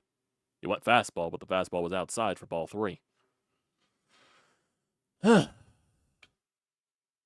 it's a good battle back here by Johan, but you got to make it count.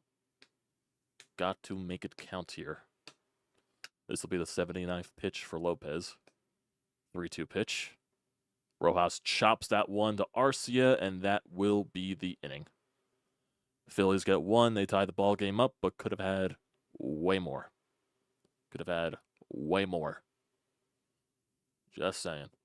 Could have had way more. Bowman and Nick led off with singles. Bryson Stott proceeded at the worst at bat possible.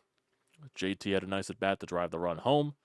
Marsh was started off as a good at bat, turned into a bad at bat, and then Rojas. So, yeah. Yeah, that definitely stinks. I don't even think a Bronx cheer would even work for this. I don't like it. Like, what's the like the golf clap? Like, is that even appropriate for this situation? I have no idea.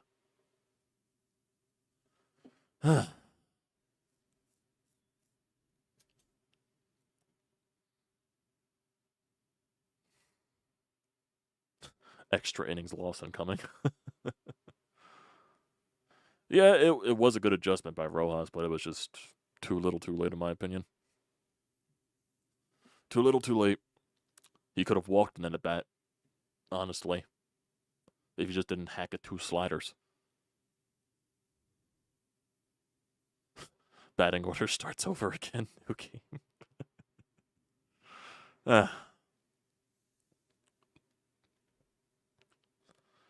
But what, also, I think Olsen was the last batter for the Braves, if I'm not mistaken, in the previous inning.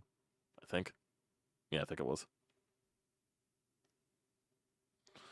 Let me take my phone off the charger here, so I can just browse. My fucking arm. Seriously, if I move my arm in the slightest direction, it fucking hurts. Ah.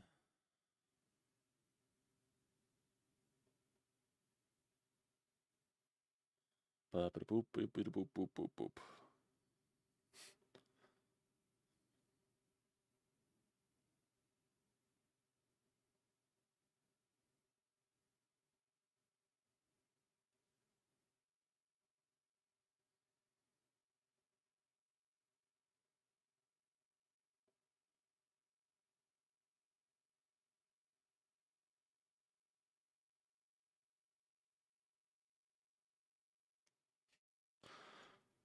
Sean Murphy leads off the bottom of the 4th. Zach Wheeler was his pitch count at 57.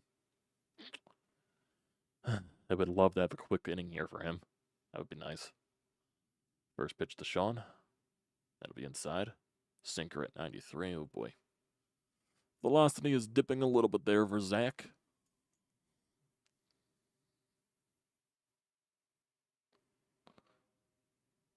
1-0 pitch. Murphy's going to chop that right off the glove of Zach Wheeler, but Bryson Stott is there to play it. That'll be 1 out.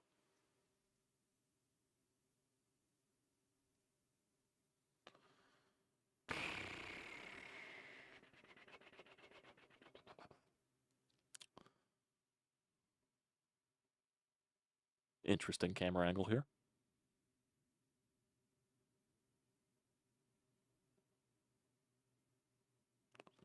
Was that a drone shot? Well, here's Jared Kelnick, who had a double in his last at bat. And Kelnick is going to send that one to right field. It should be playable for Rojas, and that should be the 2nd out.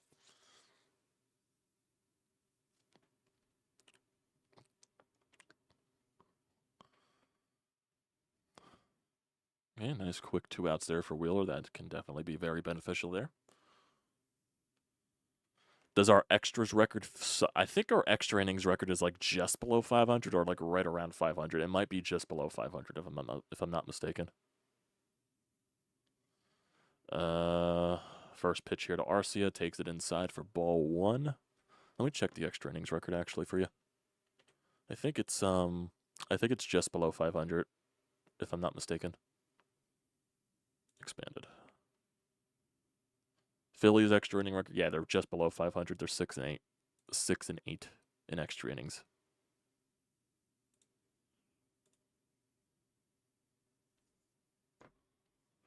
Uh, 1-1 pitch there to Arcia.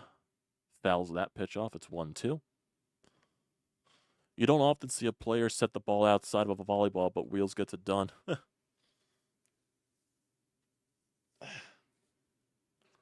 Ow.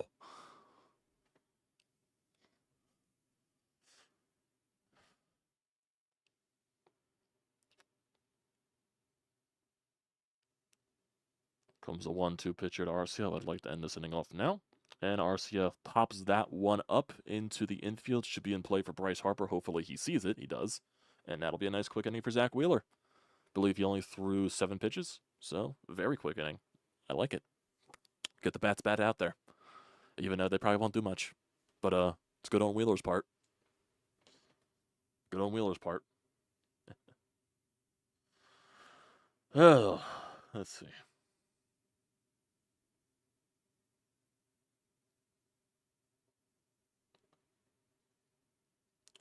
Let's see, what are the Mets doing against Baltimore? What are the Mets doing against the Orioles? Unless that game's already over.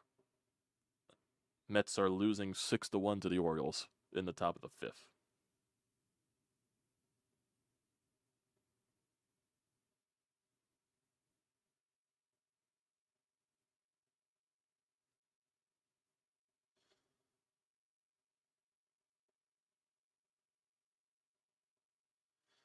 And here's an interesting stat for you guys. I just saw on MLB Instagrams. This was posted a day ago. 6 pitchers have won the Triple Crown since the start of 2000.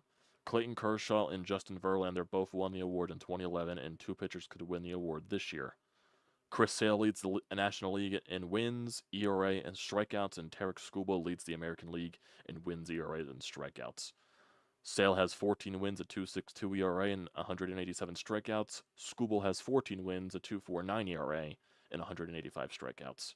Who would have thought that Chris Sale, after so many years in a row of injuries, would have a really healthy season?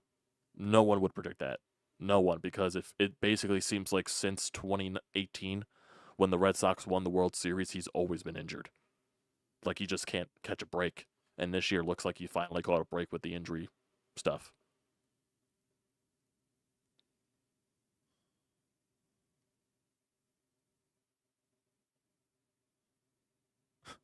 Which is bad since we have been to extras 47 times. Oh boy, the Home Depot supplies are battling out there in the outfield right now. Looks like a WWE match. I have no idea what is that, a paintbrush that just won? Well, Lopez is back out there for the 5th inning. Can Kyle Schwarber do something besides strike out today? That would be nice. I would like that a lot. So here comes the first pitch to Schwarber. Outside for ball 1.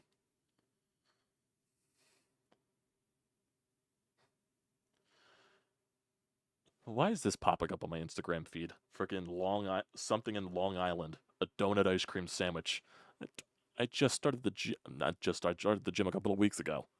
I'm only tempted with this stuff. Oh boy, the freaking feed is going crazy here. 1-1 pitch here to Schwarber. 2-1.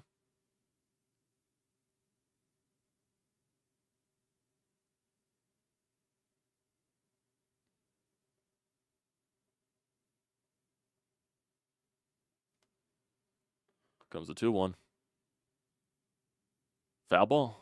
That was right in Schwarber's wheelhouse.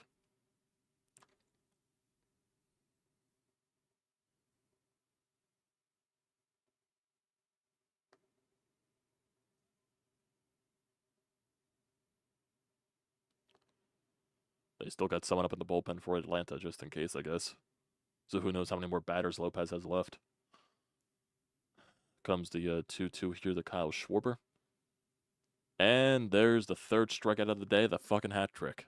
Beautiful, Kyle. Love it. Love it.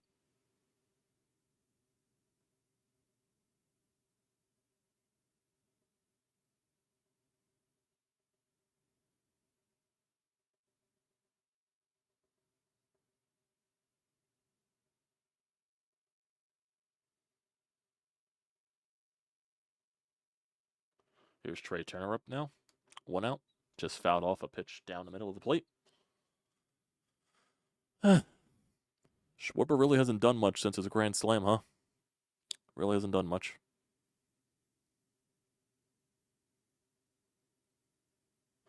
Comes the 0-1.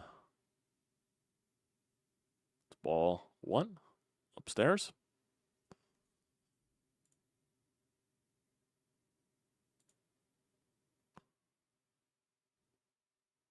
Yep, he's at it. Yeah, he definitely is not seeing Lopez well with that curveball. Next pitch to Trey Turner. He hits that to the opposite field, but it looks like it'll be in play.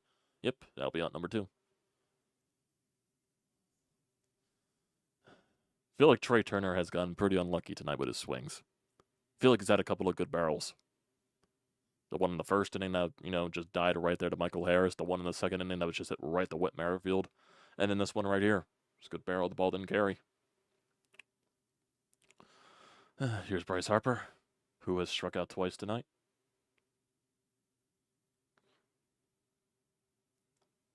Ball, strike right down the middle there, Bryce. Like, what are we looking for, buddy?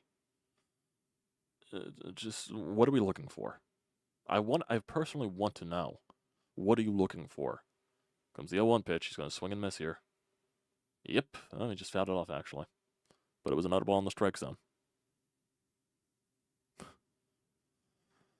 Comes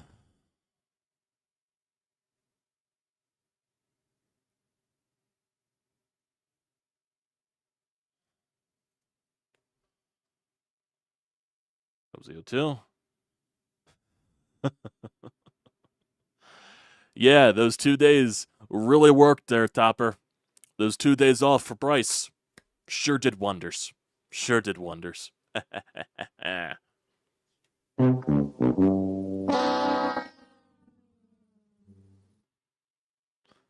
mean, what do you want me to say? What do you want me to say? Those 2 days off really worked.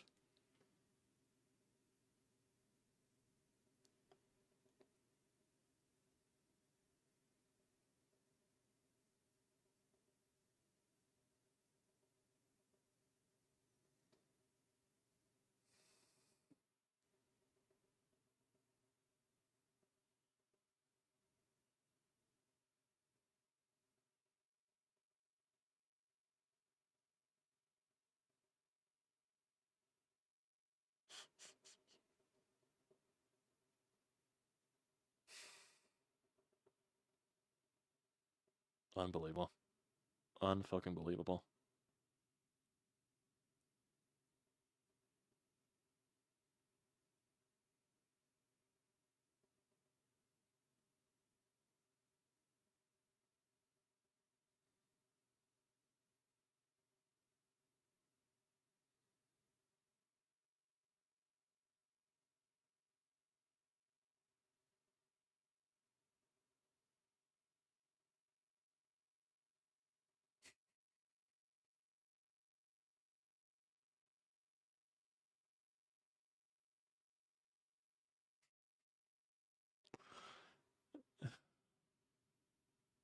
Man, it was not having that chance to pinch hit there in the bottom of the 9th inning.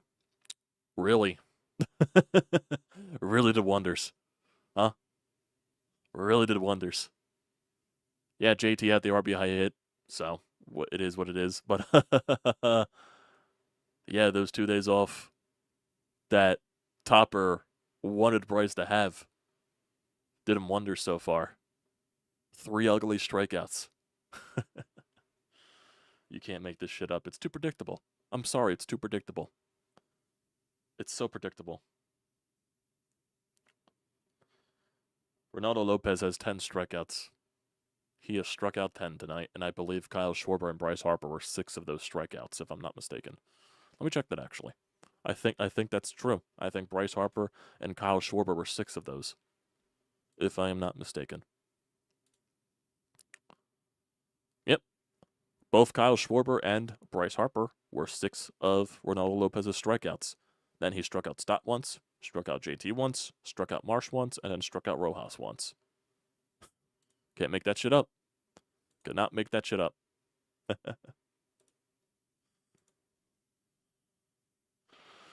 What is at the bottom of the Braves lineup now? Urshela, then Merrifield, then Michael Harris.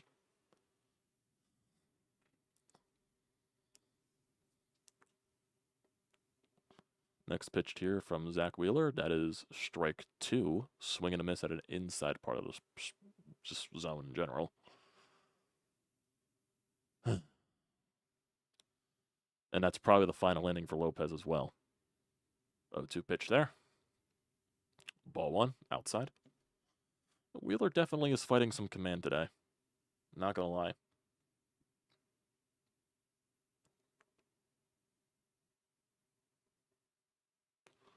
One, 2 pitch.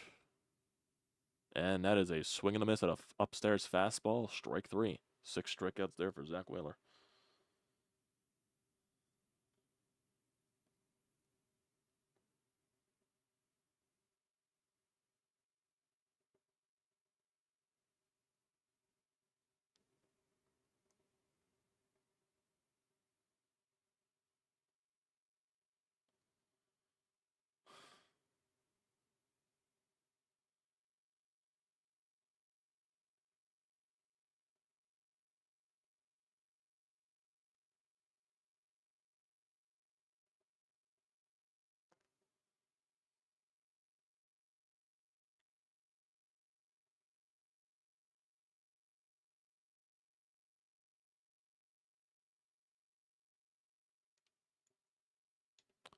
Merrifield up in a 1-1 count.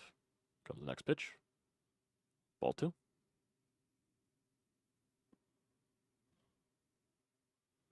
I only think his command is a little off because it kind of feels like his fastball, when he's trying to throw it on the outside part of the plate, kind of yanks it a little bit.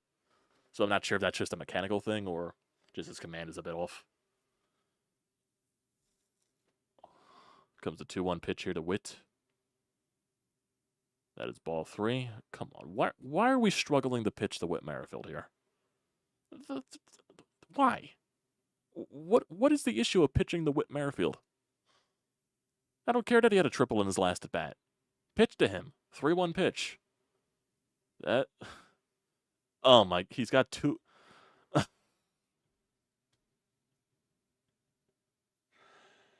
Ah!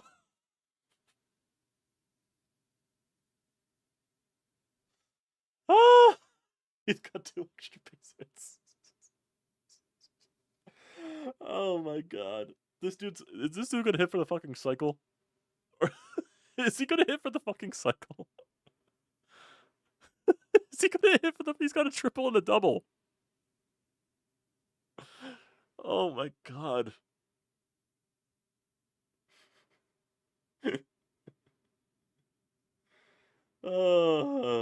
Watch, here comes a Michael Harris hit.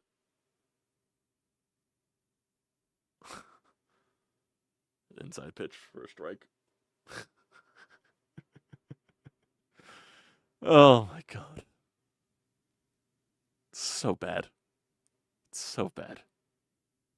Here comes the next pitch. Eventually. And strike 2. Fastball down to 93.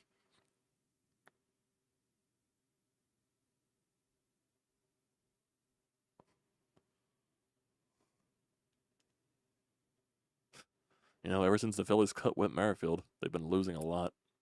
0-2 pitch to Michael Harris. He swings and a miss for strike 3. Good at bat there by Wheeler.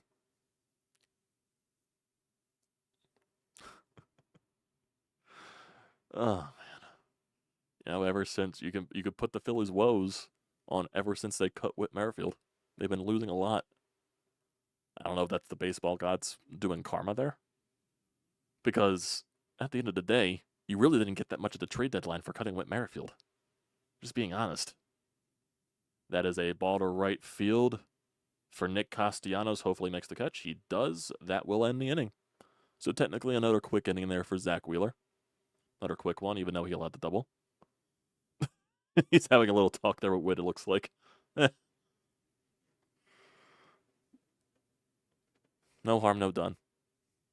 I just find it hilarious that Whit Merrifield has 2 extra base hits. He has 2 extra base hits tonight. That's more than anything he has done in a Phillies uniform. Anything. Whit Merrifield's biggest moment in a Phillies uniform was the 3-run bomb in London. That basically was it. Blue Jays have struggled to... Well, the Blue Jays were struggling regardless with Whit Merrifield there. They were struggling regardless. And the Phillies have struggled since Whit left. Well, I guess you can't say much for the Royals. They're doing fine now. The Royals are doing fine now. What are you going to do? What are you going to do? So it looks like I would assume the Braves are going to the bullpen now for the rest of the game. So Alec Bohm, who was 2 for 2, will be facing the bullpen.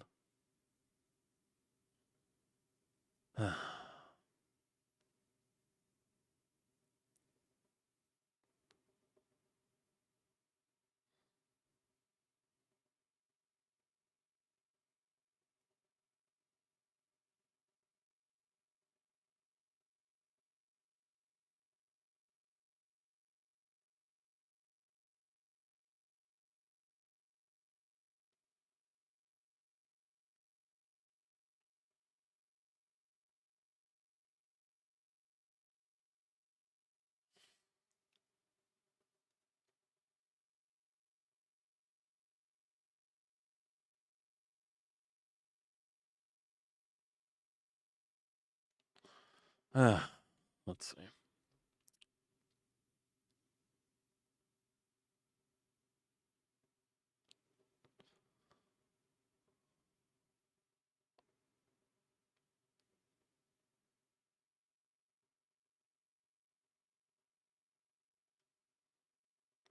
Is there a reason why we're showing this group of fans?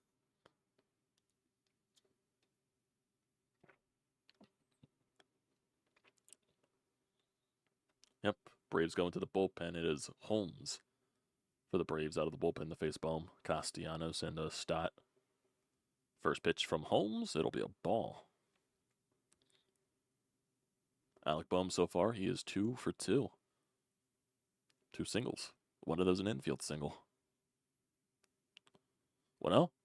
Bohm's going to hit that up the middle. That'll be soft grounder to Arcia. That'll be the first out of the inning.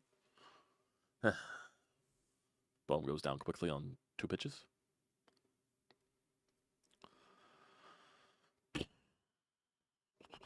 Well, if you use Bet365, the odds for Nick Castellanos to get a hit here is plus 280. So we'll see what happens.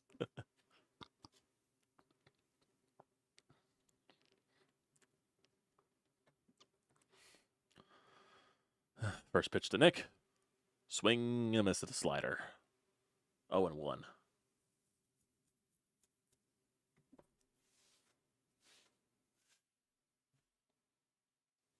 Grant Holmes, he is 14 games this year, a 3.60 ERA. Next pitch to Nick. Swing and a miss at the curveball. Well, technically fouled it off.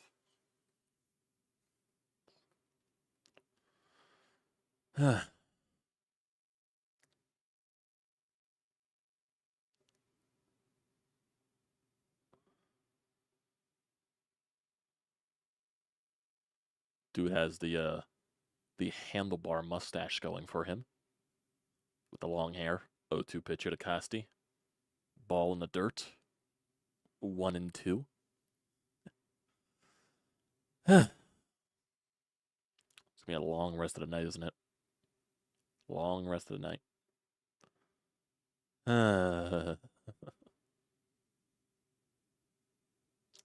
Comes the 1-2 pitcher to Nick, setting up outside again.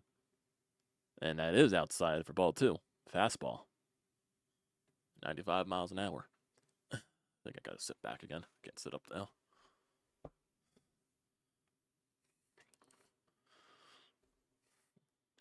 Comes a 2-2 pitch. Nick stares at it for ball 3. Another slider outside and low. Well, nice battle back here by Castellanos, but can you make it pay off? It's the question mark. You can always fight back, but you got to make it pay off. Comes a 3-2 pitch. That's going to be a chopper right to Arcia. That'll be the second out of the inning. And Olsen manages to scoop it. So, yeah, second out.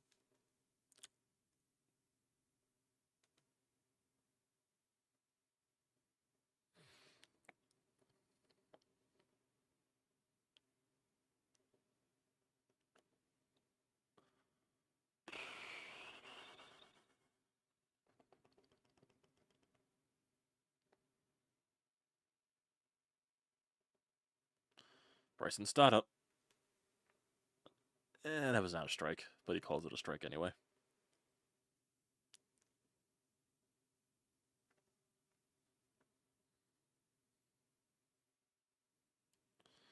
Comes the 0-1 pitch to Stotty. Fouls that pitch off. It's 0-2.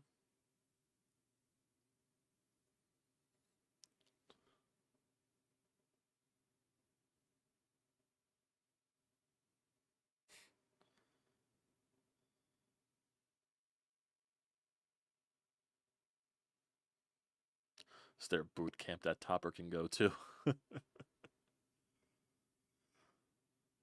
0-2 pitch here to Stotty. That is a ball and a half.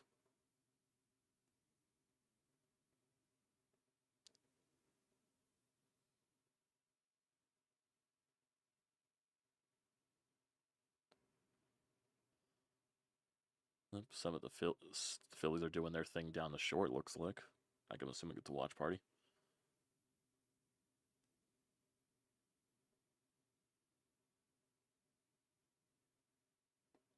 One-two pitch here to Stott. Swing and a miss. Strike 3. 1-2-3 inning for the Phils. Going to the bottom of the 6th. Middle of the order up for the Braves.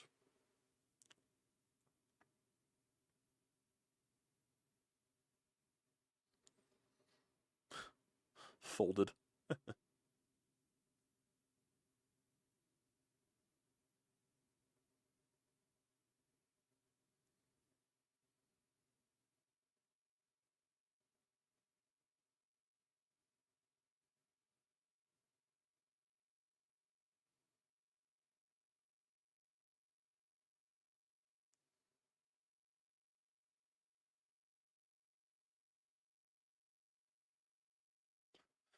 I agree, Tino. This is very boring.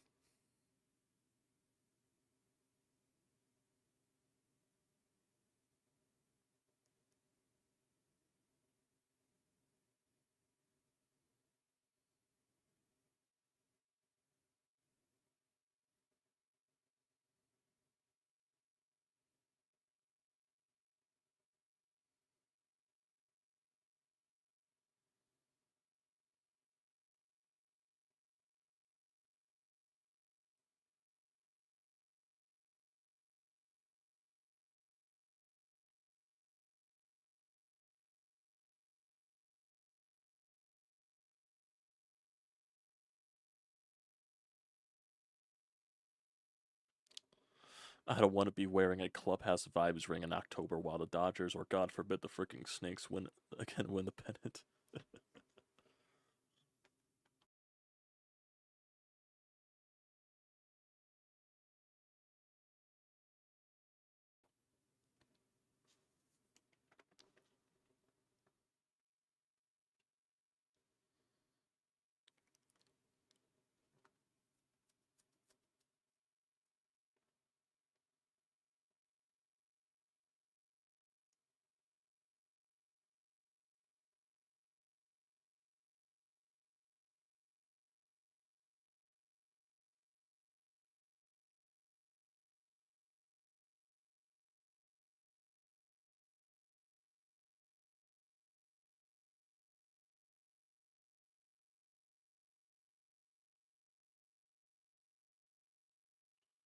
First pitch to Ozuna here. That is ball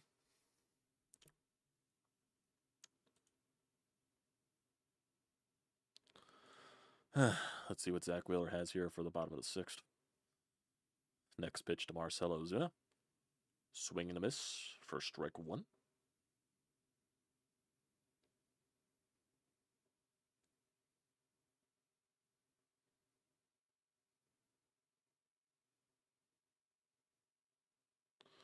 And Ozuna hits that one to deep center field, and it's gone. 2-1 Braves.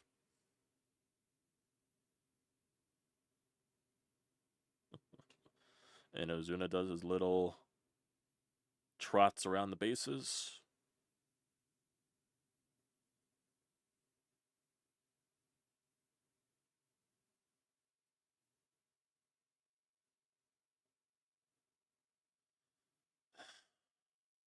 Can't wait to lose this series, boys. Cannot wait. Was that just a hanging? Yep, it was just a fastball down. Was that just a fastball, or was that supposed to be like a off speed that just died?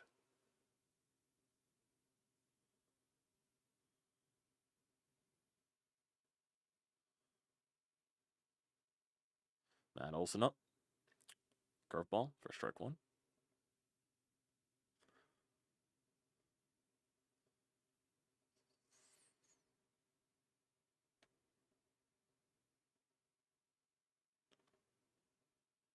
It was a fastball.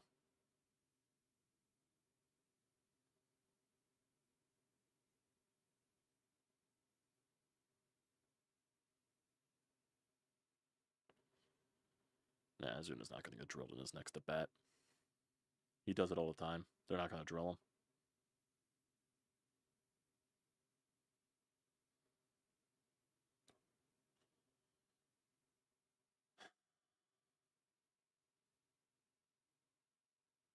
And then Matt Olson rips it to right field, but that'll be right at Nick Castellanos. Looks like he misplaced his step, but he still caught the ball. Olson ripped it.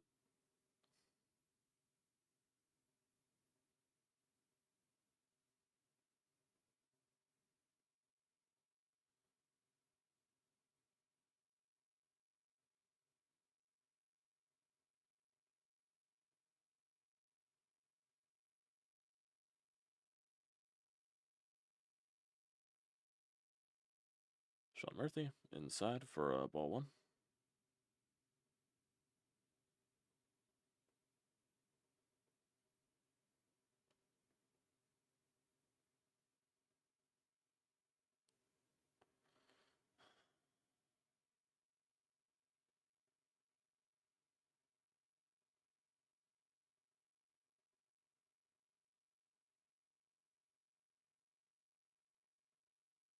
One pitcher to Murphy. Swing and a miss.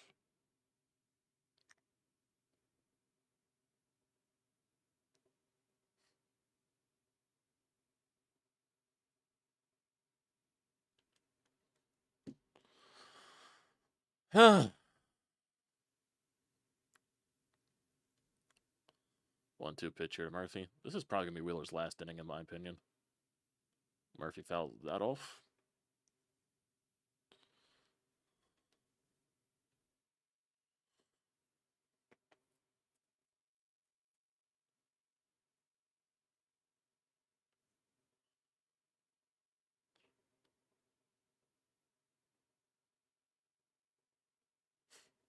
Two.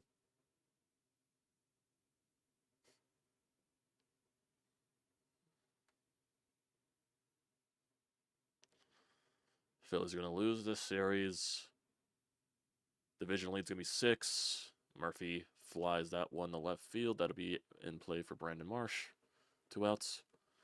Phillies will lose this series. The division lead will be 6. They'll lose the series in Kansas City. They'll probably win the series against Houston just because why not? Then they'll probably lose the 3 of 4 to the Braves, and the division will be even closer than that. The Phillies are going to choke the division away. I can firmly see it. They shouldn't be choking the division away to this version of the Atlanta Braves, but they're letting them hang around because our guys just don't feel like showing up. Kelnick. And this is not me knocking Zach Wheeler at all. I think Zach Wheeler has been fine tonight. This is not me knocking Zach Wheeler whatsoever. It's me knocking Kyle Schwarber, who struck out 3 times today. It's knocking Bryce Harper, who struck out 3 times tonight and had 2 days off, and I was to believe that 2 days off was going to magically help Bryce Harper, but apparently it did not. I'm not blaming Bohm. He's been on base twice tonight. I'm not blaming Castellanos. JT had an RBI, so he was the lone source of the fucking offense. The runs today. Brandon Marsh, I can blame. Bryson Stott, I can blame. Johan Rojas having the runners in score position chances, I can blame. All around.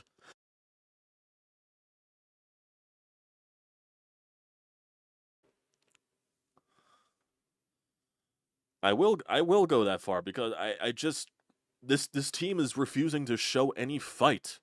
How many hanging pitches did Ronaldo Lopez leave over the middle of the plate? How many pitches down the middle of the plate did Bryce Harper just foul off? How many pitches down the middle of the plate did everybody just foul off? There were pitches to hit. And I'm not knocking that Lopez pitched well. I'm tired of trying to give compliments to the other pitcher because we're supposed to be a good team. Go hit the good pitcher. Please. It's just unreal at this point.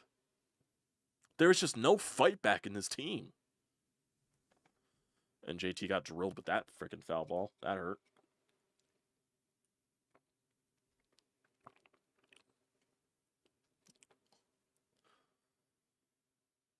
And then tomorrow's Aaron Nola against Max Fried. Yeah, we normally do well against Max Fried, but that's not guaranteed. And it's not guaranteed that Nola's going to have a good day at the office.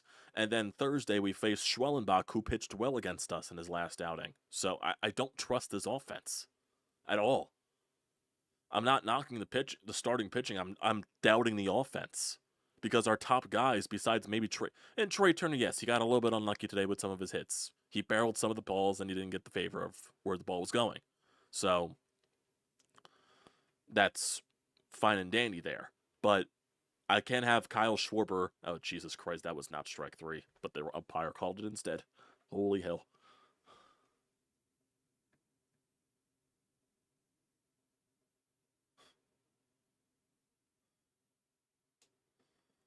Yeah, I firmly put this on Rob Thompson. This is just when you're finally showing some signs of life. When you're showing some signs of maybe we're back. Then Rob Thompson just sits on his ass and just says it's okay to lose a game. when you don't have the luxury to do that at all. When you're still trying to, one, win the division, and two, be one of the top 2 seeds in the National League.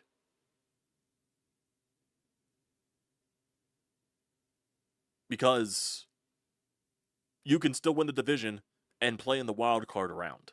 And that's what this team is bound for at this point, if they don't fucking figure it out. Hell, they might lose the division and end up in a wild card spot at the end of the day if they keep going the way they're going right now.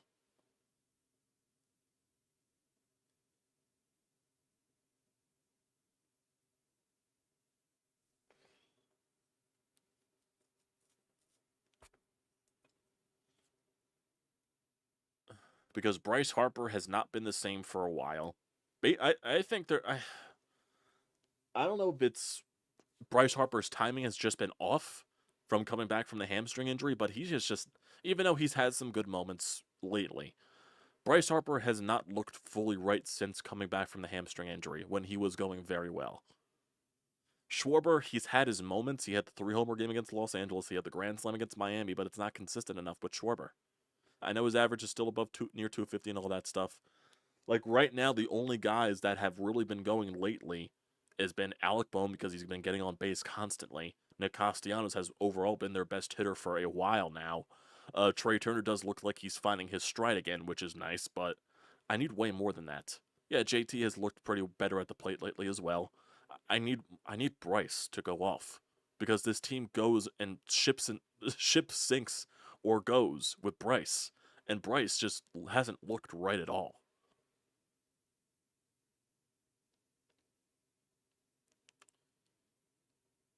I don't think Bryce Harper had that good of a series against Washington, if I'm not mistaken. I don't think he had that many hits. Let me look at that actually.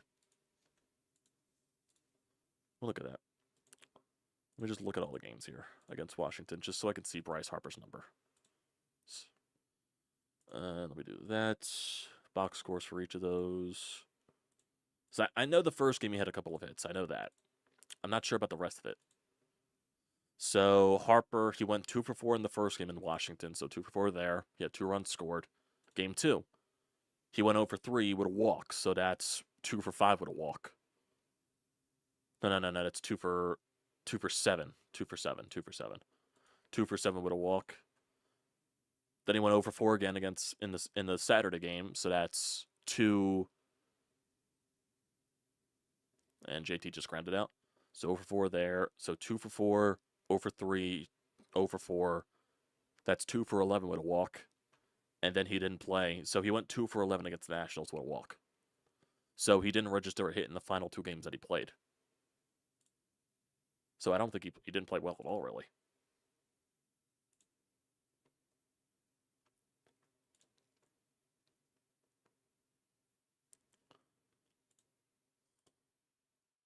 Brandon Marsh up now.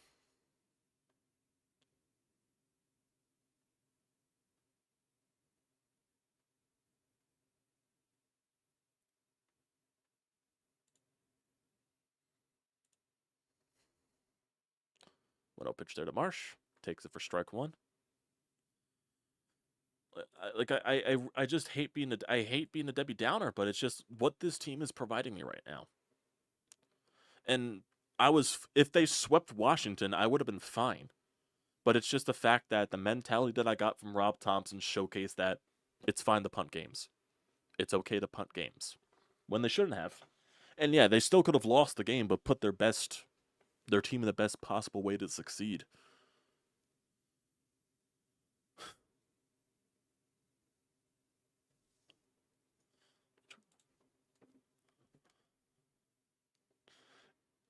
It's just the fact, like I said again, it's just that your team finally showed signs of life, and then you just killed the vibes on Sunday. You just killed the vibes. And Marsh just struck out there because he couldn't hold his swing up. I love the offense, boys.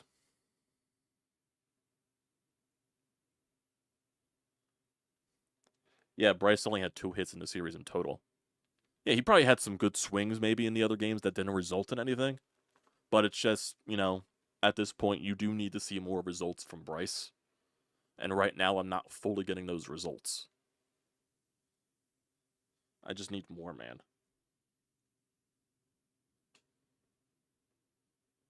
And there's a swing and a miss there at Johan Rojas.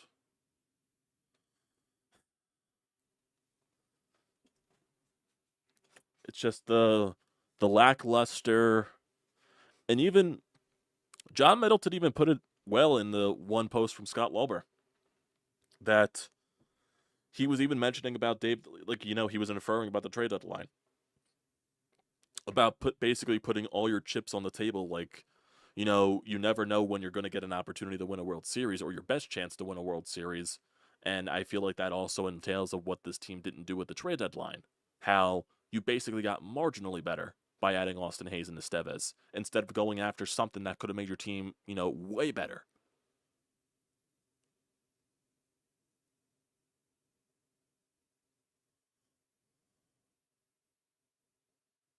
Oh, there's a good swing by Rojas, just went right to Merrifield. And that'll be the inning. Going to the bottom half. I'm not sure if Wheeler's coming out for the 7th inning or not. But it will be the bottom of the lineup for the Braves, so I wonder if Topper just does send him out there for the 7th. I don't know.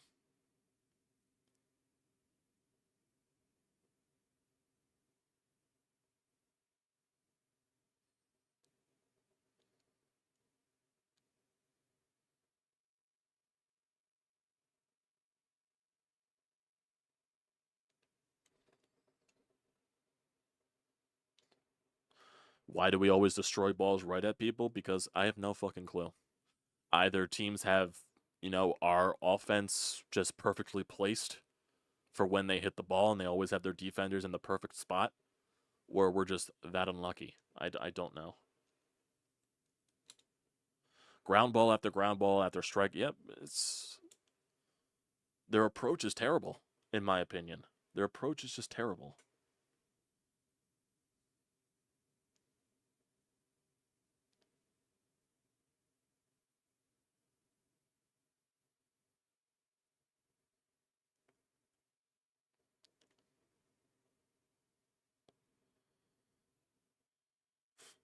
Yeah, I'm sure Ricky Batalgo is pissed right here. Completely sure he is pissed.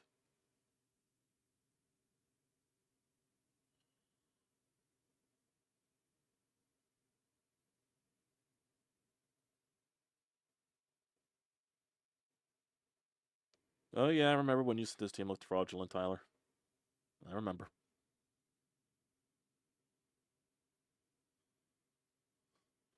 Yeah, I'm telling you, sir, their approach is just... I'm telling you, the vibes went bad after Sunday. Okay, Kirkering's in the ball game now. Oh, joy. This could get ugly here quick, boys. This could get ugly here quickly. So Zach Wheeler goes 6 innings, strikes out, like 6, 7 strikeouts, I think, maybe 8. Let me look at Zach Wheeler's full stat line. Allowed 5 hits, 5 or 6 hits. So let me see, Wheeler. Yep, Zach Wheeler, 6 innings, 6 hits, 2 earned runs, 0 walks, and 8 strikeouts. So not a bad day at the office for Zach Wheeler. He did his job. It's a quality start. It's not his fault. Not his fault that the offense can't score. Not his fault at all. Kirkering up, and that is a leadoff single for Arcia. Love it, boys. Love it, boys. And when the Braves get a hard hit, it finds a way through the infield.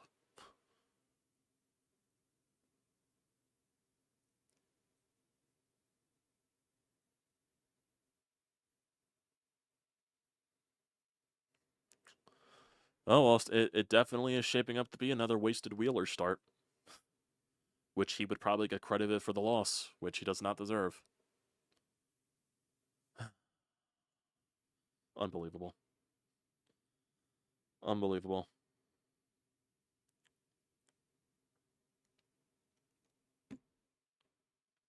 Mick Abel's not going to save us, man. Mick Abel is not going to save us. It's a foul ball there by Urshela. It's 1-1. Can't wait for Whit Merrifield to hit the home run next, huh? Can't wait. When was the last time Kirkering even pitched? definitely wasn't on Sunday. It definitely wasn't on Saturday because of the Christopher Sanchez complete game. It could have been on Friday, honestly. Could have been on Friday. Could have been on Thursday. Not that I remember.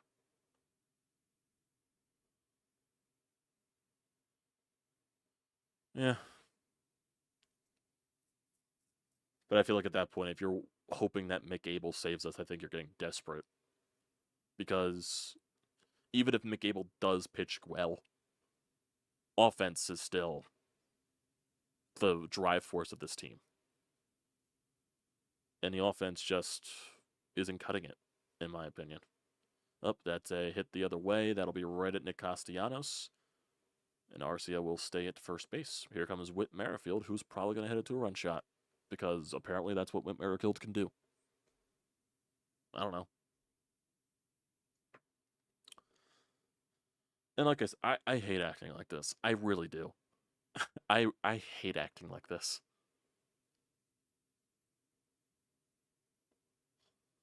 Oh, they have prospects, Austin. They refuse to trade those prospects at the trade deadline, though. Refuse to. Even though they did give up someone for Estevez. Refuse to trade those prospects for someone like a Brett Rooker. For someone like a Randy Arozarena. Either of those two bats would have done perfectly in this lineup, in my opinion. 0-1 to Merrifield. That is ball one.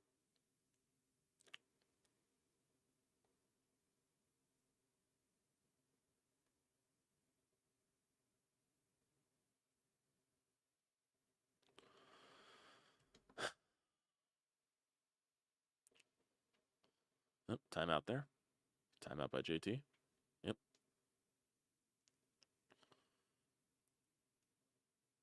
Wish they traded Abel or McGarry instead of Klassen. What are you going to do? What are you going to do? Klassen rose up in the ranks while McGarry and Abel fell. So, can't really do much about that. And Klassen's only in single A at this point. So, you never know what he was going to be turning into, in my opinion.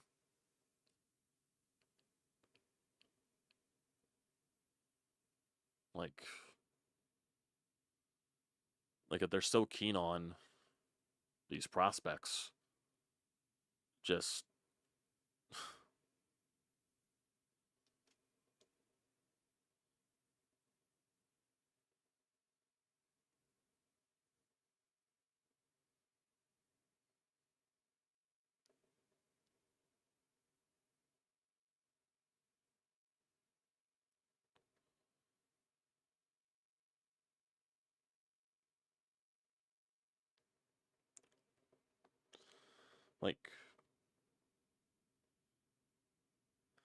like right now, is Aiden Miller going to help the Phillies? Is Justin Crawford going to help the Phillies right now? Starling, Caba? Like, are any of these prospects right now? And he just walked to Whit Merrifield. Nice. Are any of these prospects right now really just going to help the Phillies? They're not. You should have went fucking all in at the trade deadline. And your complacency, your overly trust in this roster is what put you in this predicament.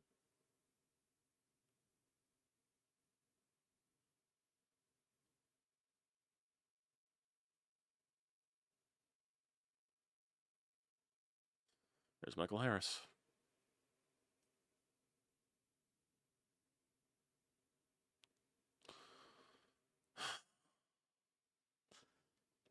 Even though I already think this game is over, if the Braves score again, this game's over even more. Foul ball there for Kirkering.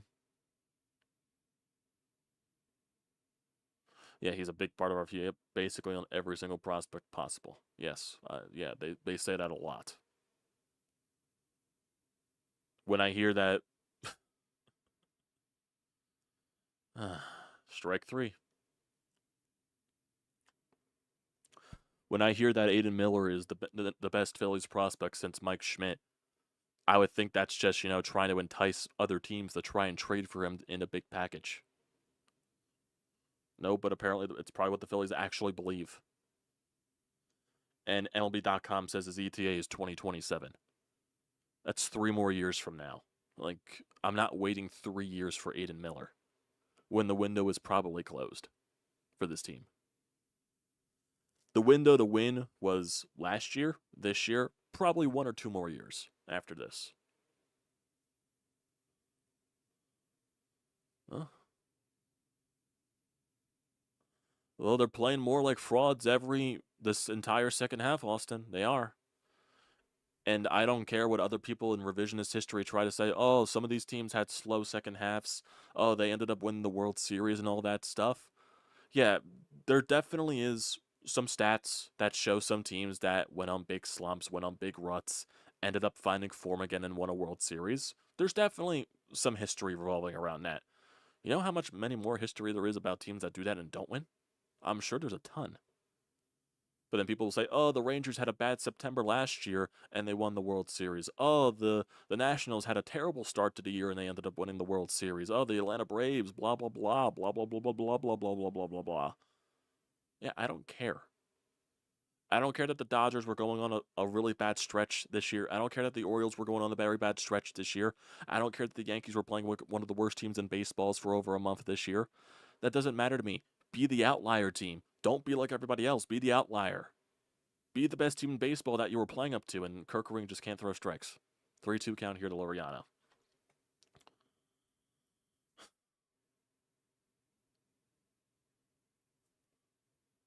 Aiden Miller, Justin Crawford, and Andrew Painter are the reasons Garrett Crochet, Luis Robert.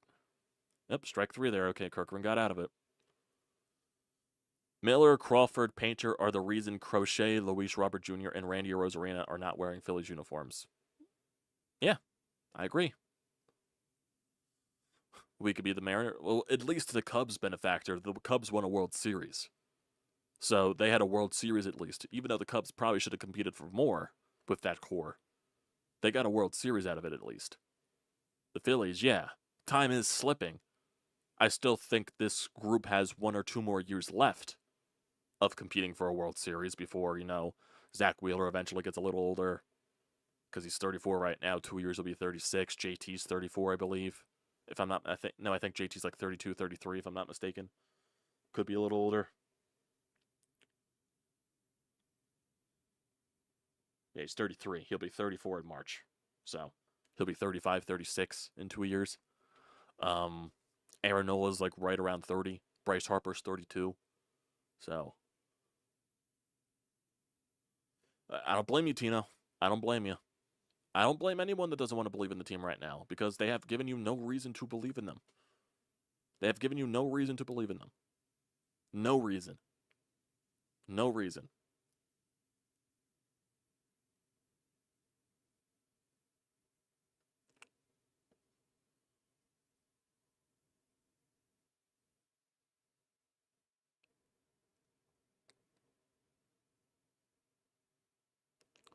Bryce will be 32 this October. Okay, so 34 in a couple of years.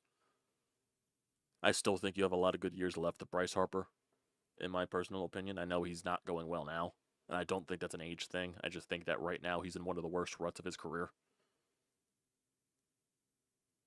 The only one who I'm significantly impressed by this year is Nola. Well, I think Nola was going to have a bounce back year after last year.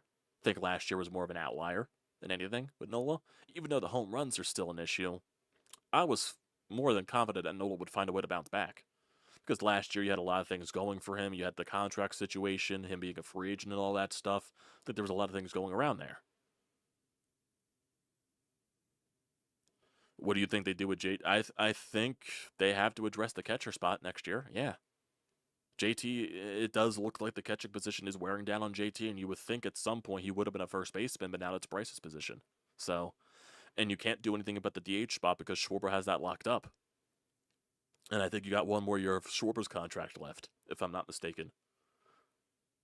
I think it's 1 more year of Schwarber's contract. Top of the 8th, top of the order up. If now's not a time to come back into the game, I don't know when is.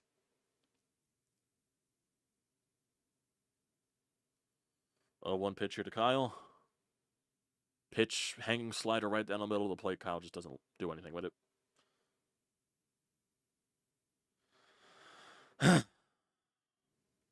Yeah, after this, you got 1 more year of Kyle Schwarber's contract left. After this year. 0-2 pitch. And Kyle, did he strike out again? Did he strike out? Did it was a ball? I don't know what it is. He struck out? Yep. Couldn't hold his swing.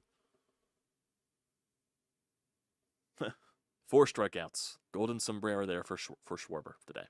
Golden sombrero. That's not a swing, dude. That's not a swing. That's not a swing. What is that? That's not a swing. Unreal. Trey Turner up. Fouls the first pitch off.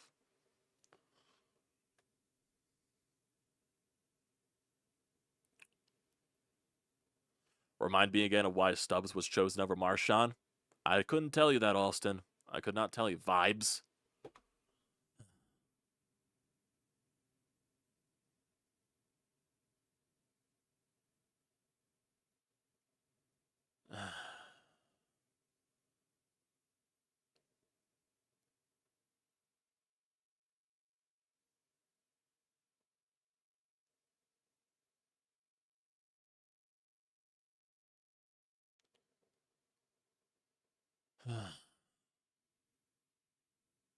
Yeah, I know Vibes hasn't won us a World Series, but that's what they believe. That's what I would assume. Trey Turner chops at the third base, and he will be the second out of the inning. Love the approaches from the top of the order, boys. Love it. Love 2 offers right there. 2 over 4s, 2 goose eggs. Is Bryce Harper going to finish it off? Going a nice 0 for 12 for the top 3 of your lineup. Nice 0 for 12. Finish it off. Why not?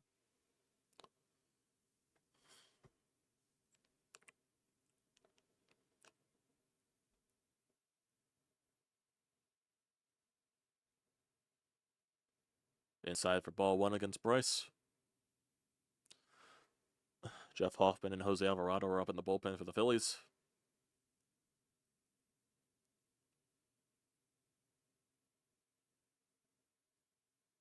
Bryce fouls it off.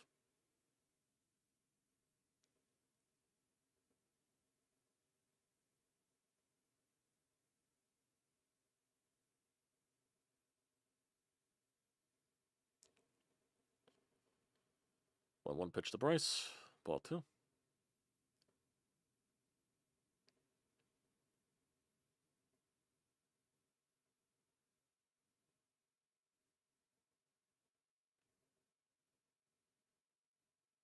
Two one.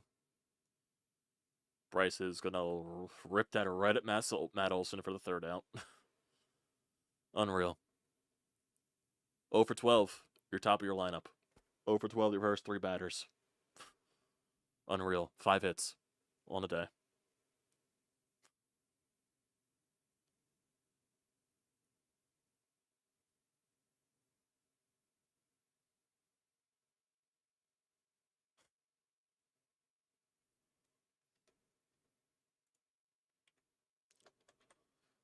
How hard did Bryce hit that off the bat?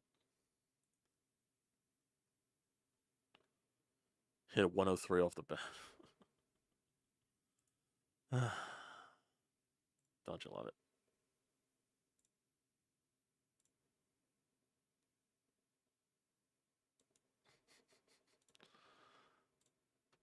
Man, that 2 days off really helped. 2 days off really helped, huh? It's 2 fucking days. Really paid off, huh? Oh, I'm gonna go off on this team in the recap if the result stays the same, which it probably will.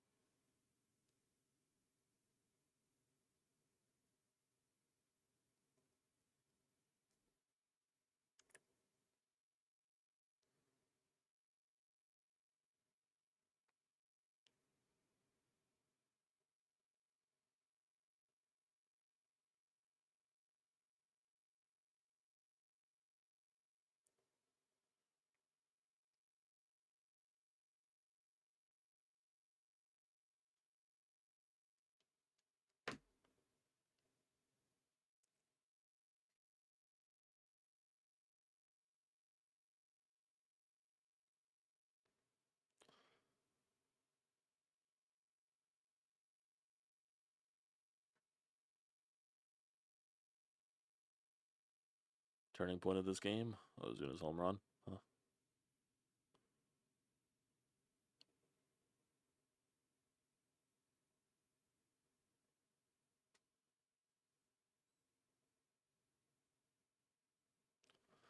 Let me guess, Ozuna's going to hit another home run just to rub salt in the wound because he is such a hate to face.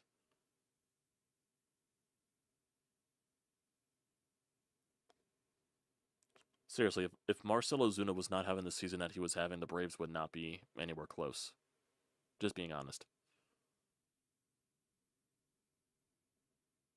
But the Phillies are also the reason why the Braves are even this close. So, I blame the Phillies more than anything. Oh, bringing Alvarado to face Ozuna.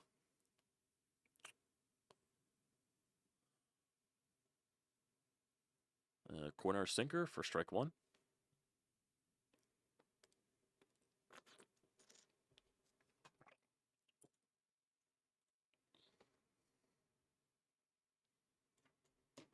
Comes the next pitch. Inside for ball one. We'll see what happens here. Let me go edit some thumbnail stuff for the recap eventually. 1-1 pitcher to Ozuna. Swing and a miss for strike two.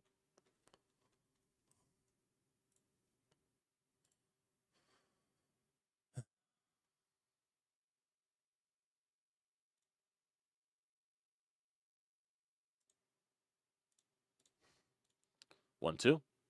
Inside for ball two.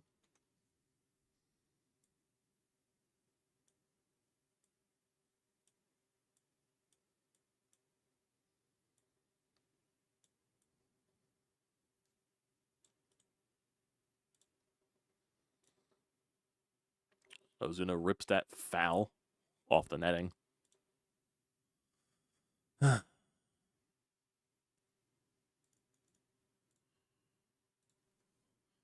And Raisel Iglesias is up in the bullpen for the Braves. Ozuna pops that one up in foul territory. It'll go way out of play.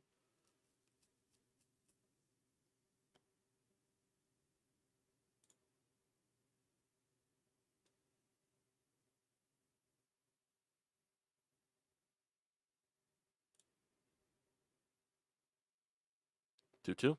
Ozuna fouls that one off. There is some velocity here from Jose, which I can appreciate for the time being.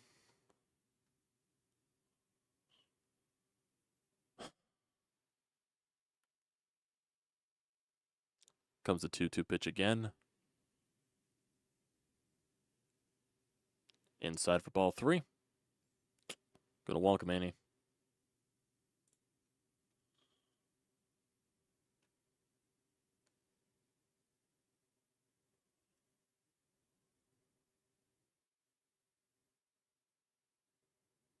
3-2. And Ozuna walks. Beautiful stuff. Beautiful stuff. Beautiful, beautiful, beautiful, beautiful. Don't you love it? Not even competitive pitches on those last two. Not even. Not even competitive.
One-two pitch to Olsen. Ball two.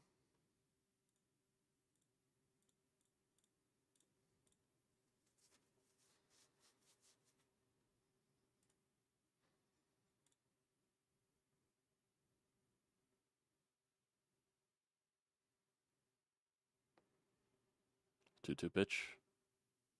Ball three.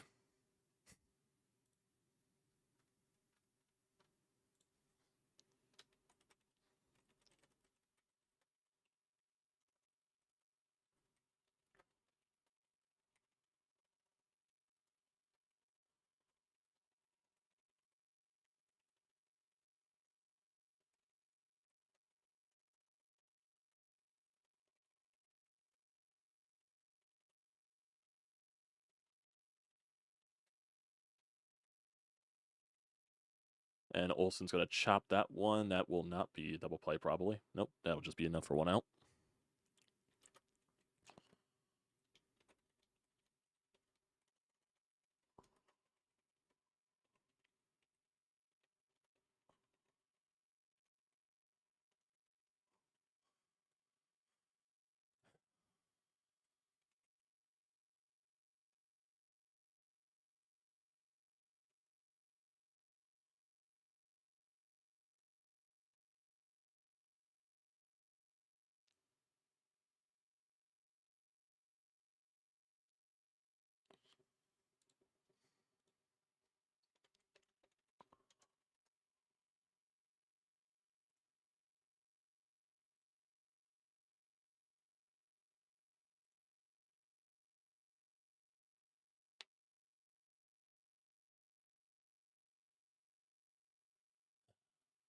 Sorry, boys. I was just doing stuff for the recap eventually. So.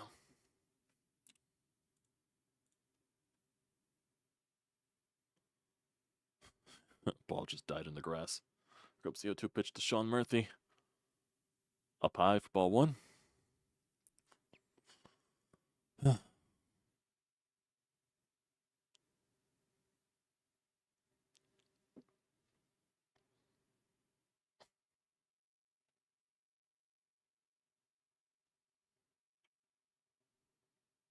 1-2. Sean Murphy swings and misses. That'd be strike three.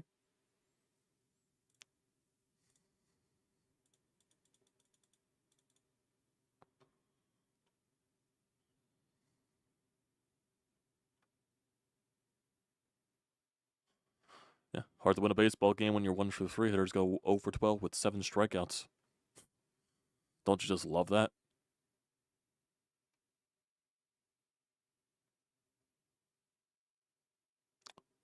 Jorge Soler is pinch hitting. Jorge Soler is pinch hitting, boys. He is probably going to go deep here. Because why not?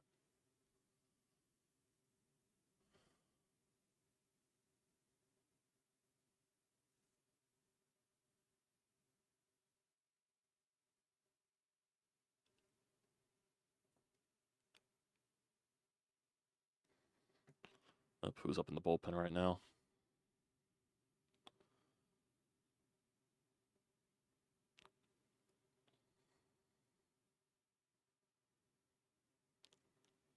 Boom, Nick, then you pinch hit for Stott.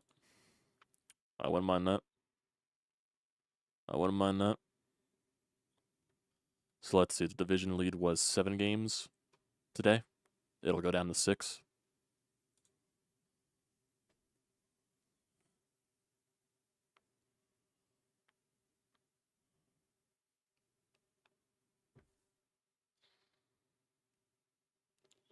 Jorge Soler, career pinch hitting. He's a 195 hitter, but he's probably going to go deep here. Should be Sosa for Stott. Hell, I'd fucking do Weston Wilson. Oh well. But understanding, Sosa for Stott because of, defensive situations, just in case, you never know. I understand that.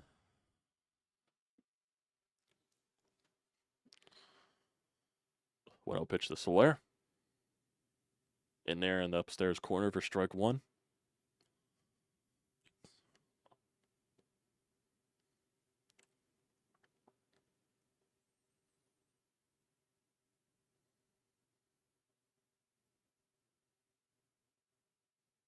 Inside ball one, maybe ball two.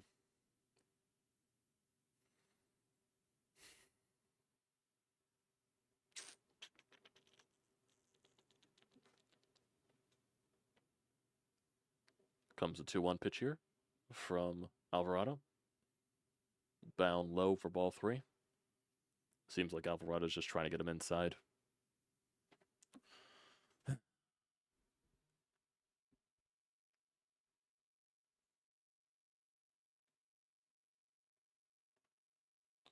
Three one, and that's ball four.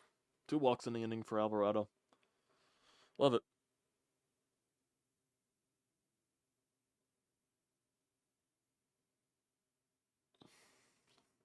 Here comes Arcia.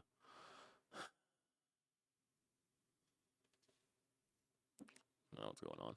Is that a pinch runner to doing?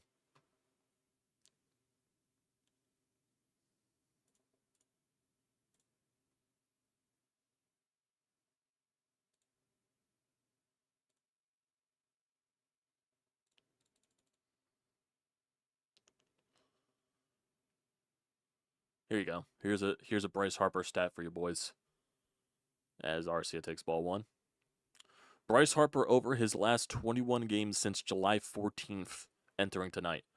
Batting .212 with a .271 on base percentage and a .398 slugging, a .229 BABIP, 5 home runs, 6 doubles, and 12 RBIs. And the Phillies' record is 11 and 18 over that stretch. And he was 0 for 4 tonight with 3 strikeouts. That's an issue. That is an issue. That is an issue. American Loyalist, who's winning? Phillies are losing 2-1 in the bottom of the 8th inning. Braves got 2 runners on here with 2 outs against Jose Alvarado. RC is up 2-0 in the count. Alvarado makes it 2-1 with that strike.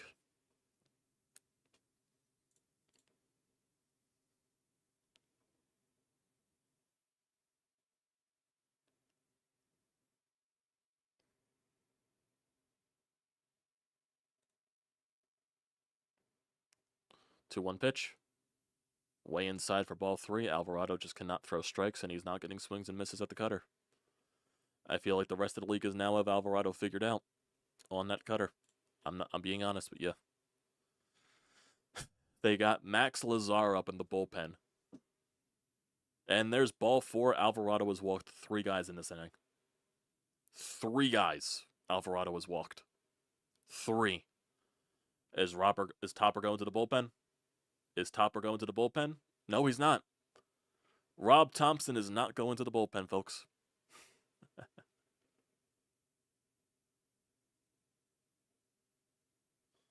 Thompson is not going to the bullpen. He's just letting Alvarado implode out there. Here's Urshela. First pitch. Strike right down the middle of the plate.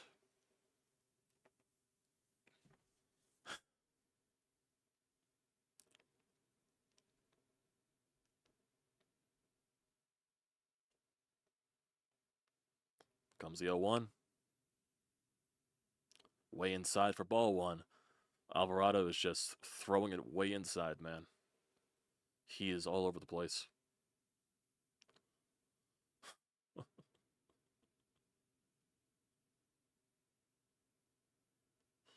Comes the 1-1.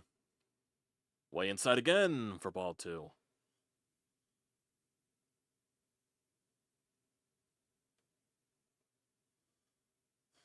I wouldn't be shocked if the Braves capitalize here, Sean. I would not be shocked. Alvarado has thrown 18 balls in this inning, 14 strikes. Jesus. Comes the 2-1. Ball 3.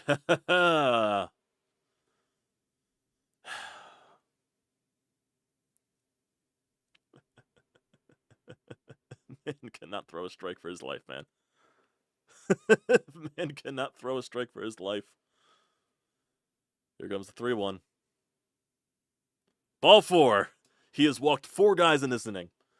He has walked 4 guys in this inning, and he just walked in the 3rd run of the game for the Braves. Topper.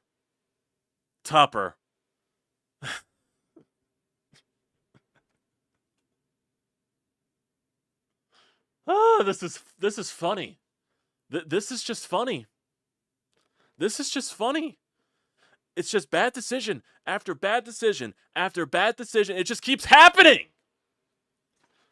When will it end? And here comes Lazar. Airfield's probably going to hit a grand slam. Game over. The game's already over to begin with. They weren't coming back in this game because 1 run was a boatload of issues. 2 runs. Woo! Let's not go 2 runs here. Woo! Sean, it's not even discipline at the plate. It's just Alvarado throw nothing in the strike zone. Threw nothing in the strike zone. I don't even call that discipline. I call that your pitcher being fucking awful. You don't have to swing when the guy can't even throw it in the strike zone.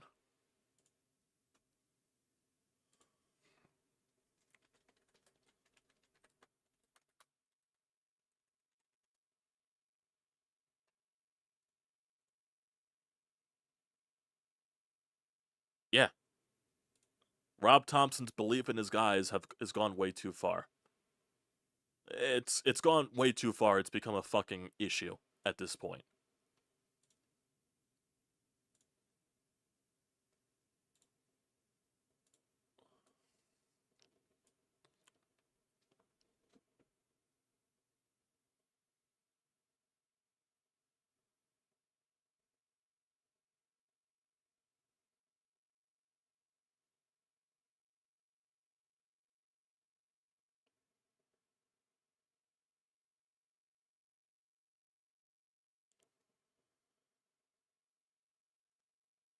I'm done.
Yeah, I don't know why Jeff Hoffman wasn't warming up again. I don't know why. It's like Thompson threw the white flag. Oh, look, Lazar just went in there and just struck out Whit Merrifield. Oh, that seemed so difficult the rest of the fucking ball game.